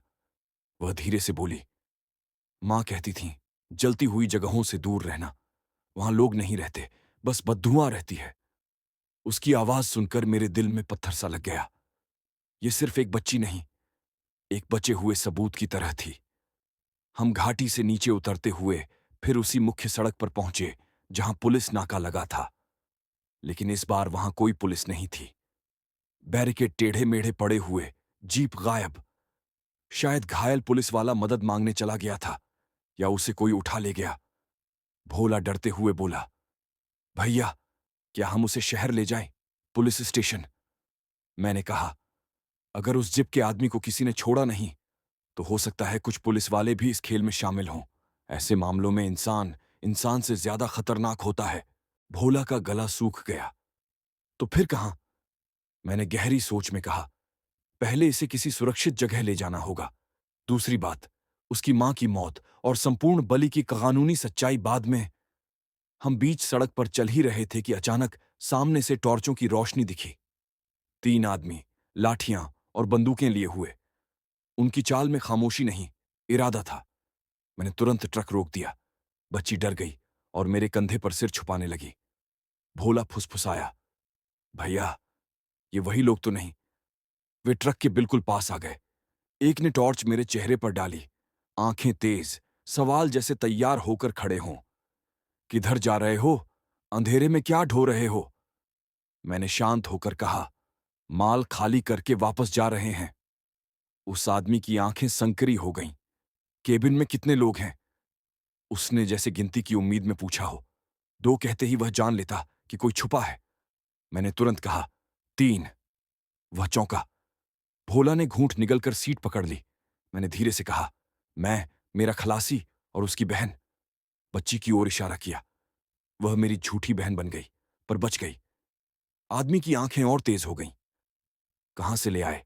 आज रात इस रास्ते पर कोई लड़की नहीं होनी चाहिए। उसकी बात में धमकी थी, कानून नहीं।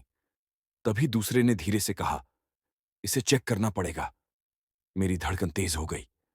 अगर उन्होंने बच्ची को देखा तो सच बाहर आ जाएगा और वे उसे जिंदा नहीं छोड़ेंगे। और तभी पीछे से अचानक ढोल बजने लगा, धीमा, ठम ठम ठम, पहाड़ों की तरफ से। उन आदमियों के चेहरे बदल गए। डर नहीं, घबराहट। पीछे हटो, ये आवाज अभी आने लगी। इसका मतलब, दूसरा बोला, वापस चलते हैं, जल्दी। वे भागे नहीं, सावधानी से पीछे हटे, जैसे मंदिरों का रास्ता फिर खुल गया हो।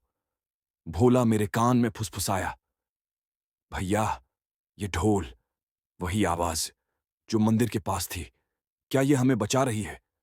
मैंने इंजन ऑन रखा और धीरे धीरे ट्रक चलाना शुरू किया।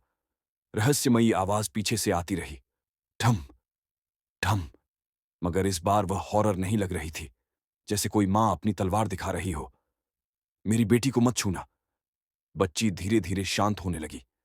उसने आंखें मूंदी और धीरे से बोली, मां, मुझे नहीं छोड़ेगी। मैंने महसूस किया, मां मर चुकी हो, लेकिन सुरक्षा नहीं मरती। ट्रक अब घाटी से बाहर निकल रहा था। आसमान में हल्की सुबह की लाली उभरने लगी। पहली बार रात डर का अंत नहीं, एक नए भविष्य का आरंभ लगने लगी। भोला ने राहत की सांस ली। भैया, अब बच गई ना?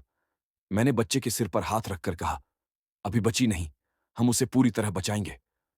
अब सवाल बस एक, कहां, किस शहर, किस आश्रय, किस मंदिर, किस घर में उसे सुरक्षित मिलेगा? सूरज की हल्की लाली पहाड़ की चोटियों पर फैलने लगी थी। रात का अंधेरा पीछे छूट रहा था, लेकिन हम जानते थे, अंधेरा सिर्फ रोशनी की कमी नहीं, इंसानों की सच्चाई का पर्दा भी होता है। और जिस सच्चाई की रक्षा हम कर रहे थे, वह केवल एक बच्ची नहीं, एक कहानी, एक अपराध का सबूत थी। बच्ची अब धीरे धीरे मेरी बांह पर सो रही थी। उसकी सांसों में डर कम और थकान ज्यादा थी। भोला उसे इस तरह देख रहा था जैसे उसने अपनी जान फिर से पाली हो। वह धीमे से बोला, भैया, अब उसे कहां ले जाए? किसी मंदिर में या किसी जानने वाले के पास?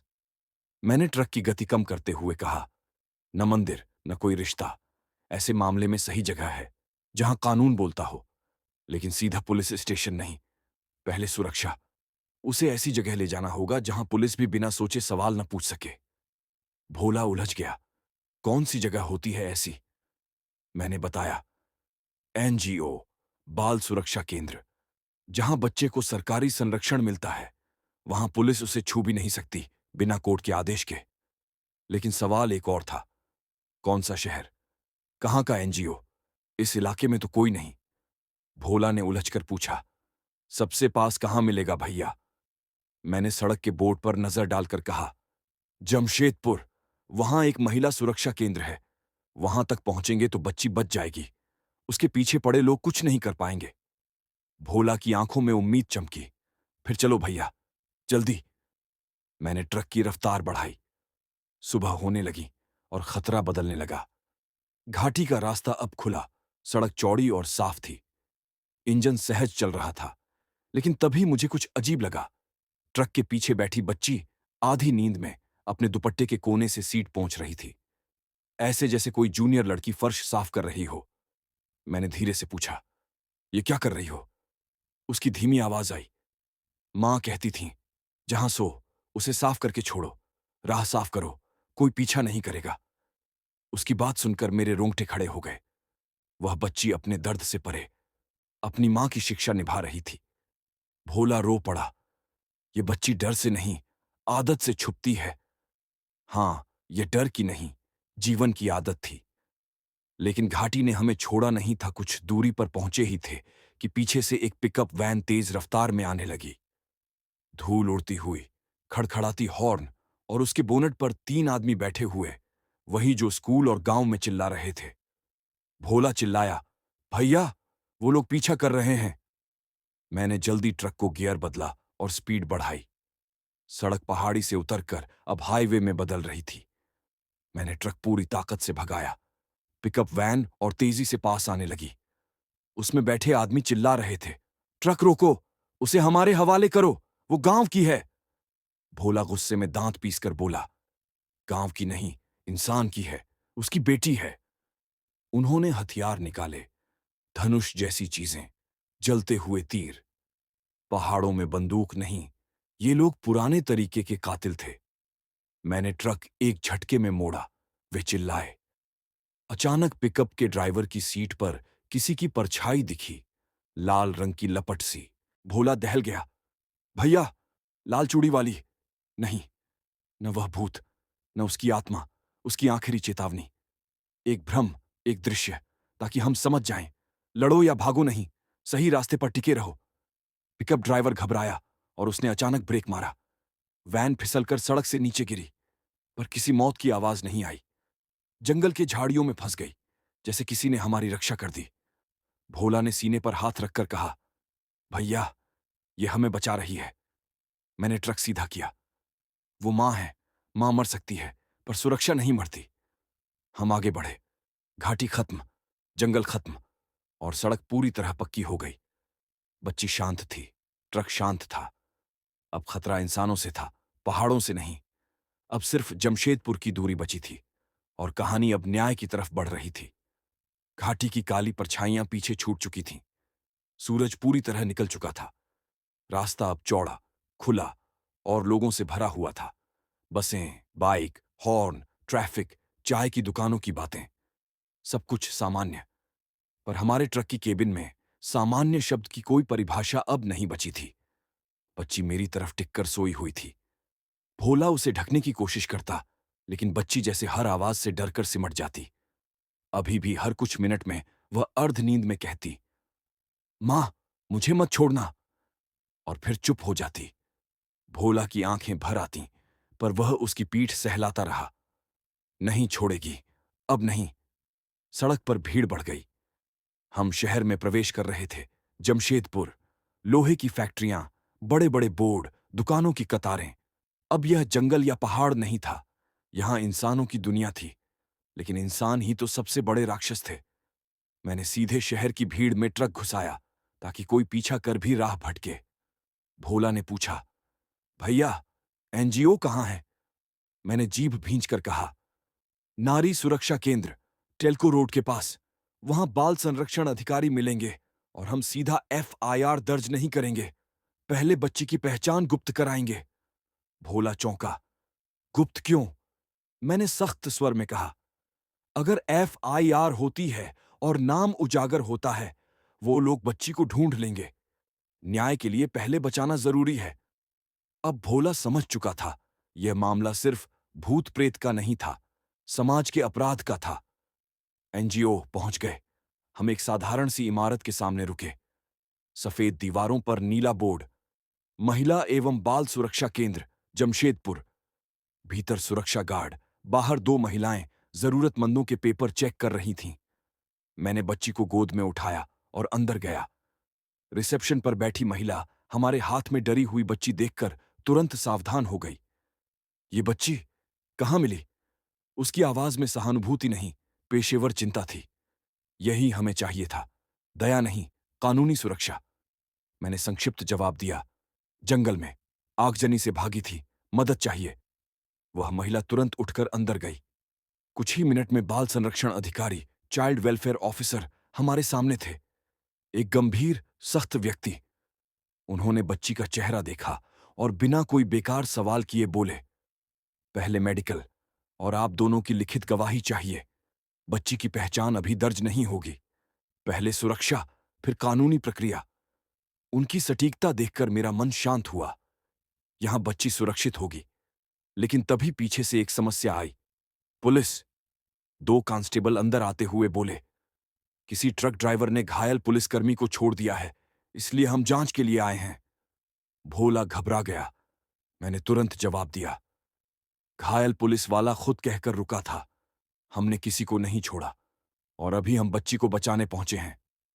चाइल्ड वेलफेयर ऑफिसर ने तुरंत पुलिस को रोका। यहां आप बिना अनुमति किसी से पूछताछ नहीं करेंगे। बच्ची की सुरक्षा सर्वोपरि है। पहले मेडिकल, फिर स्टेट FIR होगी। आप हस्तक्षेप नहीं कर सकते। पुलिस वाला भड़क पड़ा। हमसे ऊंची अथॉरिटी है क्या? अधिकारी ने कानून की ठंडक में कहा, हां, जुवेनाइल जस्टिस एक्ट। पुलिस के पास कोई जवाब नहीं था। यही कानून था जो बच्ची को बचा सकता था। मेडिकल रूम में डॉक्टर ने बच्ची की जांच शुरू की। चोटें, निशान, जलने के पुराने घाव, और उसके हाथ में उस अकेली लाल चूड़ी को हटाने लगा। बच्ची चौंक कर चीखी, मत छूना, मेरी मां की है। कमरा सन्न हो गया। डॉक्टर रुका। मैंने धीमे कहा, उसे मत उतारिए। वह सिर्फ एक गहना नहीं, उसकी मां की याद है, सुरक्षा है। डॉक्टर ने सिर हिलाया, ठीक है, चूड़ी रहेगी। बच्ची शांत हो गई। उसके चेहरे पर पहली बार एक हल्की नींद उतरने लगी, जैसे अब उसे भरोसा हो गया कि अब कोई उसे जलाने नहीं आएगा। भोला बाहर आते हुए बोला, भैया, अब तो सब ठीक? मैंने फिर भी कहा, अभी नहीं, कानून को सच्चाई तक पहुंचना होगा। उन लोगों को पकड़ा जाना जरूरी है। वह जंगल, वह बच्ची, उसकी मां, सबको इंसाफ चाहिए। भोला ने मेरी ओर देखा, हम करेंगे ना भैया? मैंने उसकी पीठ थपथपाई। हम ट्रक वाले हैं। सड़क सिर्फ सामान नहीं ढोती, कभी कभी न्याय भी ढोती है। ट्रक बाहर खड़ा था, इंजन शांत, जैसे सफर पूरा होने पर मशीन भी सुकून ले रही हो। लेकिन यह अंत नहीं था। जंगल वाली बलि की कड़ी अभी बाकी थी। किसने आदेश दिया? किसने परंपरा को अपराध में बदल दिया? कौन है इसके पीछे? अभी बच्ची सुरक्षित थी, मां शांत थी। अब बाकी इतिहास से लड़ना था। बच्ची अब सुरक्षा केंद्र के एक कमरे में सो रही थी।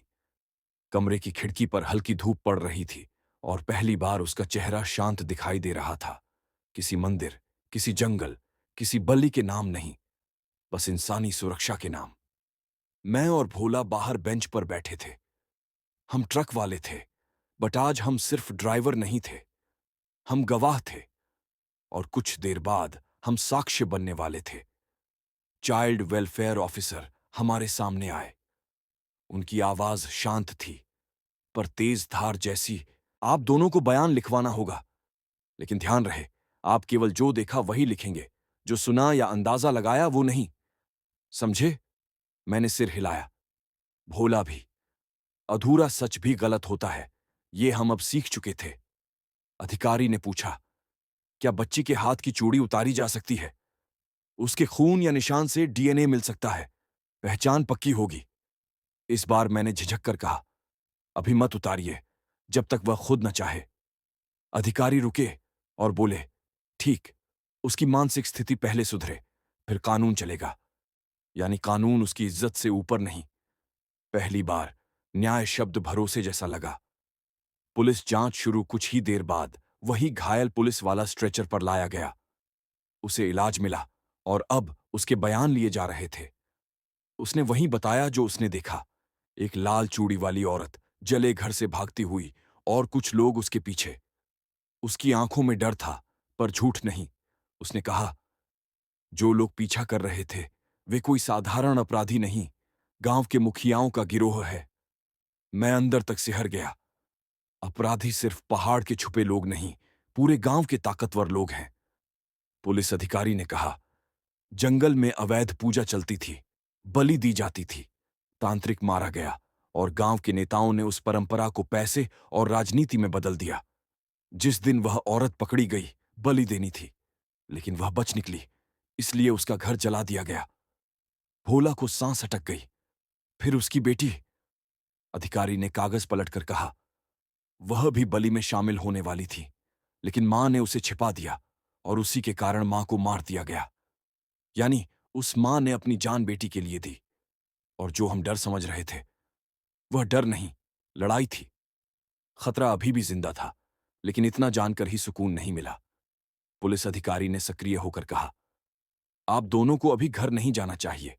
गांव वाले आपको खोजेंगे, आप उनके लिए बाधा हैं। आप 2 दिन तक यहीं रहेंगे, सुरक्षा में। भोला चौंका, हमसे क्या खतरा भैया, हम तो बस ट्रक वाले। मैंने धीरे से कहा, आज तुम सिर्फ ट्रक वाले नहीं, गवाह हो। भोला का चेहरा उतर गया। उसने ठंडे स्वर में पूछा, भैया, क्या आप डर से लड़ाई करनी पड़ेगी? मैंने उसके कंधे पर हाथ रखते हुए कहा, जब किसी का इंसाफ तुमसे जुड़ जाए तो डर की कीमत नहीं, साहस का कर्ज चुकाना पड़ता है। भोला ने आंखें बंद कर लीं। शायद पहली बार उसे लगा कि आदमी सड़क चलाने से नहीं, सही मोड़ चुनने से बड़ा बनता है। बच्ची की आंख खुल गई। डॉक्टर ने हमें संकेत दिया। बच्ची उठ गई थी। हम उसके पास गए। उसकी आंखों में इस बार डर नहीं, एक सवाल था, क्या अब कोई मुझे जलाएगा? मेरे गले से आवाज मुश्किल से निकली। मैंने कहा, नहीं, तुम्हें अब कोई नहीं जलाएगा। अब तुम सिर्फ जिंदा नहीं, सुरक्षित भी हो। वह धीरे से मेरे हाथ को पकड़कर बोली, मां खुश होगी ना? मेरी आंखें भर आईं। हां, बहुत। बच्ची ने हल्की मुस्कान दी। पहली बार। वह मुस्कान छोटी थी, पर जीवित थी। अब इस यात्रा का दूसरा चरण शुरू होना था। न्याय। रात हमें मौत की ओर खींचकर लाई थी। सुबह हमें सच्चाई की ओर ले जा रही थी। और अब इस सड़क पर एक नया सफर शुरू होगा, जहां डर खत्म नहीं, कानून उसे हराएगा। बच्ची अब सुरक्षित केंद्र में थी, डॉक्टरों, अधिकारियों और मानसिक विशेषज्ञों की निगरानी में। उसका चेहरा थोड़ा चमक उठा था, लेकिन उसकी आंखों में जो रात थी, वो अभी भी पूरी तरह नहीं गई थी। हमारे लिए अब सफर सड़क पर नहीं, अदालत और जांच की ओर था। सबूत की तलाश सुबह होते ही चाइल्ड वेलफेयर ऑफिसर ने हमें बुलाया। अब आपके बयान दर्ज होंगे, लिखित और वीडियो दोनों। आप जो कहेंगे वही कानून में जाएगा। हम एक छोटे रिकॉर्डिंग रूम में बैठे। कैमरा ऑन हुआ। अधिकारी ने पूछा, आप दोनों ने जंगल में क्या क्या देखा? मैंने पूरा किस्सा बताया, लेकिन एक भी चीज अलौकिक नहीं, केवल तथ्य। जंगल, मंदिर, जली हुई सड़क, लाल चूड़ी वाली स्त्री, पीछा, जला हुआ घर, बच्ची, हथियार लिए लोग, उनका हमला। हमने हिरोमणि का नाम नहीं लिया, उसकी आत्मा का जिक्र नहीं किया, क्योंकि जो सच कानून दुनिया में चलेगा, उसे प्रेतों के सहारे नहीं होना चाहिए। भोला ने भी यही गवाही दी। उसने रोते रोते कहा, उस औरत ने अपनी बेटी को बचाने के लिए खुद को बलि दे दी। इंसानों की बलि, भगवान की नहीं। रिकॉर्डिंग बंद हुई। अधिकारी ने बहुत देर तक हमें देखता रहा, फिर बोला, तुम दोनों सच्चे हो और इस बार गलती से भी सच दबने नहीं देंगे। गांव की घेराबंदी जांच के आदेश तुरंत भेजे गए। पुलिस, महिला विशेष दल और बाल सुरक्षा इकाई, 3 विभाग मिलकर बिरजा घाटी की ओर रवाना हुए। हम खिड़की से इस अभियान को जाते हुए देख रहे थे। 2 दिन पहले जहां मौत, डर और अंधेरा था। अब वहां कानून जा रहा था। भोला धीरे से बोला, भैया, लगता है अब वो घाटी फिर कभी किसी को नहीं डरेगी। मैंने उसकी बात सुधार दी। डरेगी नहीं, बोलेगी, और बोलना ही न्याय है। गिरफ्तारियां शुरू। दोपहर तक समाचार चैनल और लोकल रिपोर्टर बाहर आने लगे। स्क्रीन पर कई खबरें चलने लगीं। बिरजा घाटी में अवैध बलि प्रथा का पर्दाफाश, बेटी को बचाने वाली मां, जंगली पूजा के नाम पर हत्या, और उस गिरोह के नेता जिनके चेहरे पर सत्ता की फाइलें चिपकी थीं, हथकड़ी में घसीटे जा रहे थे। कई लोग रो रहे थे, कोई छिप रहा था, कोई रात की तरह अपने पाप को ढकने की कोशिश में था। पर अब अंधेरा ढक नहीं सकता। बच्ची का नया नाम शाम हुई। अधिकारी ने हमें फिर बुलाया। अब बच्ची को नया नाम देना होगा। उसके पुराने नाम के आधार पर उसे खतरा हो सकता है। नया नाम उसका अधिकार है, नई पहचान। बच्ची हमारे बीच बैठी थी। उसके हाथ में अब भी वो एक लाल चूड़ी थी। अधिकारी ने पूछा, बेटिया, तुम्हें कौन सा नाम पसंद है? वह चुप रही। फिर मेरे चेहरे पर हाथ रखकर बोली, मां मुझे चांदनी बुलाती थी, क्योंकि मैं अंधेरे में चुप रहती थी। मैं मुस्कुरा दिया, तो अब तुम्हारा नाम डर से नहीं, उम्मीद से होगा, चांदनी। एनजीओ कर्मचारी मुस्कुरा उठे। भोला ने तालियां बजाईं, और चांदनी पहली बार बिना डर के मुस्कुराई। सफर अब खत्म नहीं। हमारी बारी। चाइल्ड प्रोटेक्शन अधिकारी ने हमें हाथ मिलाकर कहा, आप दोनों ने वह काम किया जो शायद पुलिस अकेली नहीं कर पाती। आपने सिर्फ बच्ची नहीं बचाई, एक पूरी परंपरा का अंत किया। भोला ने सिर झुका लिया। हमसे जो बन पड़ा, हमने किया। अधिकारी ने ट्रक की ओर इशारा किया और बोला, आप दोनों अपने घर जाएं। अब यह बच्ची राज्य की जिम्मेदारी है, लेकिन जब वह बड़ी होगी, उसे सच्चाई बताई जाएगी। वह एक ट्रक ड्राइवर की हिम्मत से जिंदा है। मैंने मुस्कुराते हुए कहा, नहीं साहब, वह अपनी मां की हिम्मत से जिंदा है। हमने बस सड़क दी, सफर उसका था। घर की ओर लौटते हुए हम ट्रक में बैठे। ट्रक के कांच पर हल्की धुंध उतरी, जैसे किसी ने भीतर से हाथ रखकर विदाई दी हो। लेकिन इस बार कोई चूड़ी की आवाज नहीं थी, बस हवा। भोला ने मेरे कंधे पर सिर रखकर कहा, भैया, आज हमने माल नहीं ढोया, न्याय ढोया है। मैंने ट्रक की चाबी मोड़ी और कहा, यही सड़क है, कभी डर देती है, कभी इंसाफ। हमारा काम है चलना। ट्रक चल पड़ा। हॉर्न नहीं, भरोसा बजा। सफर खत्म नहीं, बस अगली यात्रा तक। ट्रक अब शहर की सीमाओं से निकल रहा था। हवा शांत थी, कोई पीछा नहीं, कोई चूड़ियों की आवाज नहीं, पहाड़ों की धमकी नहीं, जंगल की फुसफुसाहट नहीं, सिर्फ सड़क, सीधी, साफ, उजली। भोला ने स्टीयरिंग के पास रखी पानी की बोतल उठाकर लंबी सांस ली। भैया, अब जो भी हो, लगता है हम जिंदगी में कुछ बड़ा कराए। मैंने हंसकर कहा, बड़ा नहीं भोला, सही किया, बस इतना ही। लेकिन यह बात कहते ही मुझे लगा, सही करना ही बड़ा होता है। ट्रक की खिड़की से हवा तेज हुई और मेरे बालों पर झटके से लगी। ऐसा लगा जैसे कोई कह रहा हो, रुकना मत। औरत की आत्मा तो मुक्त हो चुकी थी, पर उस व्यवस्था से अभी बहुत लोग बंधे हुए थे। अखबार की खबर हम शहर से आगे निकले ही थे कि एक छोटा ढाबा दिखा। चाय की खुशबू खींच कर ले गई। हम रुक गए।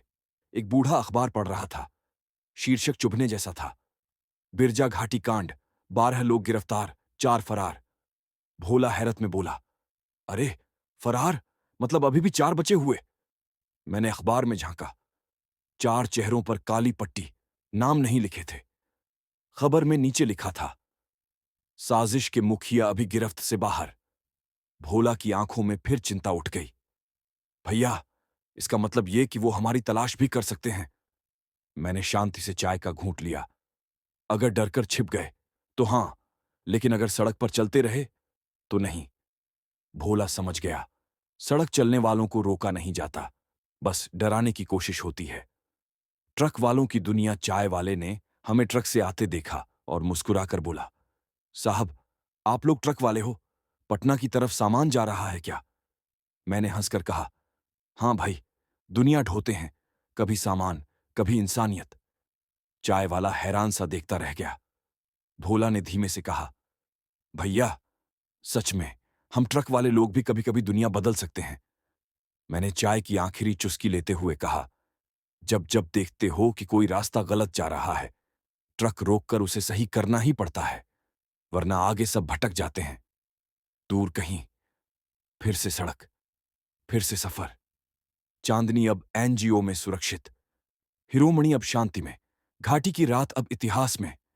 लेकिन अपराध अभी भी अधूरा था। 4 लोग बाकी थे और गांव के अंदर शायद और भी राज बंद पड़े थे। भोला खिड़की से बाहर देखते देखते बोला, भैया, अगर कभी फिर बुलाया गया तो चलेंगे ना? मैंने ट्रक की रफ्तार बढ़ा दी। सड़क 2 लेन से 4 लेन में बदल रही थी, जैसे यूनिवर्स कह रहा हो, चलो आगे बढ़ो। मैंने कहा, जहां इंसानियत बुलाएगी हम पहुंचेंगे। हम ट्रक वाले हैं भोला, हमारा रास्ता कभी खत्म नहीं होता। भोला मुस्कुरा दिया। ट्रक ने हॉर्न बजाया। न डर, न गुस्सा, बस एक नया सफर।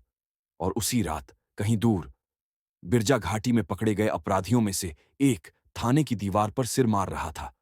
वह चिल्ला रहा था, वो औरत वापस आएगी, वो बेटी जिंदा है, वो हमें चुप नहीं रहने देगी। पुलिस ने उसे जंजीरों से बांध दिया। उसकी आंखें डर से उलटीं। वो आएगी, ट्रक में आएगी। हमने उससे बेटी छीनी थी, वो हमें छोड़ देगी क्या? उसकी आवाज थाने की दीवारों में गूंजती रही। एक कांस्टेबल ने घबराकर कहा, साहब, क्या वो औरत सच में? थानेदार बोला, चुप रहो, इंसाफ आ चुका है। अब किसी की आत्मा नहीं, कानून बोलेगा। पर उस कैदी की चीखें थमने से इनकार कर रही थीं। कहानी खत्म नहीं थी, अब कानून की कहानी शुरू थी। चांदनी अब महिला एवं बाल संरक्षण केंद्र में सुरक्षित थी। उसकी आंखों से डर कम हो गया था, लेकिन उसकी आवाज नाजुक और धीमी बनी हुई थी। कभी कभी वह खिड़की के बाहर देखती और पूछती, मां, अब नहीं आएगी ना? उसके इस सवाल में दर्द नहीं था, विश्वास था। मैंने एक रात उससे कहा था, मां, अब कहीं नहीं जाएगी, अब वो तुम्हारे अंदर है। वह चुप होकर सो गई। बचपन कभी कभी शब्दों से नहीं, बस यकीन से सो जाता है। अदालत में सच कुछ महीने बीते। चांदनी की गवाही मजिस्ट्रेट की निगरानी में हुई।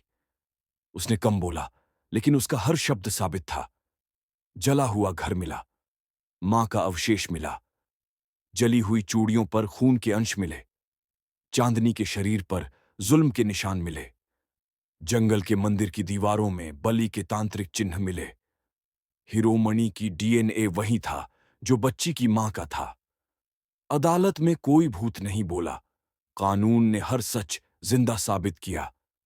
साजिशकर्ताओं में 3 गांव के नेता, 2 ठेकेदार और एक पुराना पुजारी शामिल था। जज ने फैसला पढ़ते हुए कहा, यह परंपरा नहीं, हत्या की साजिश है।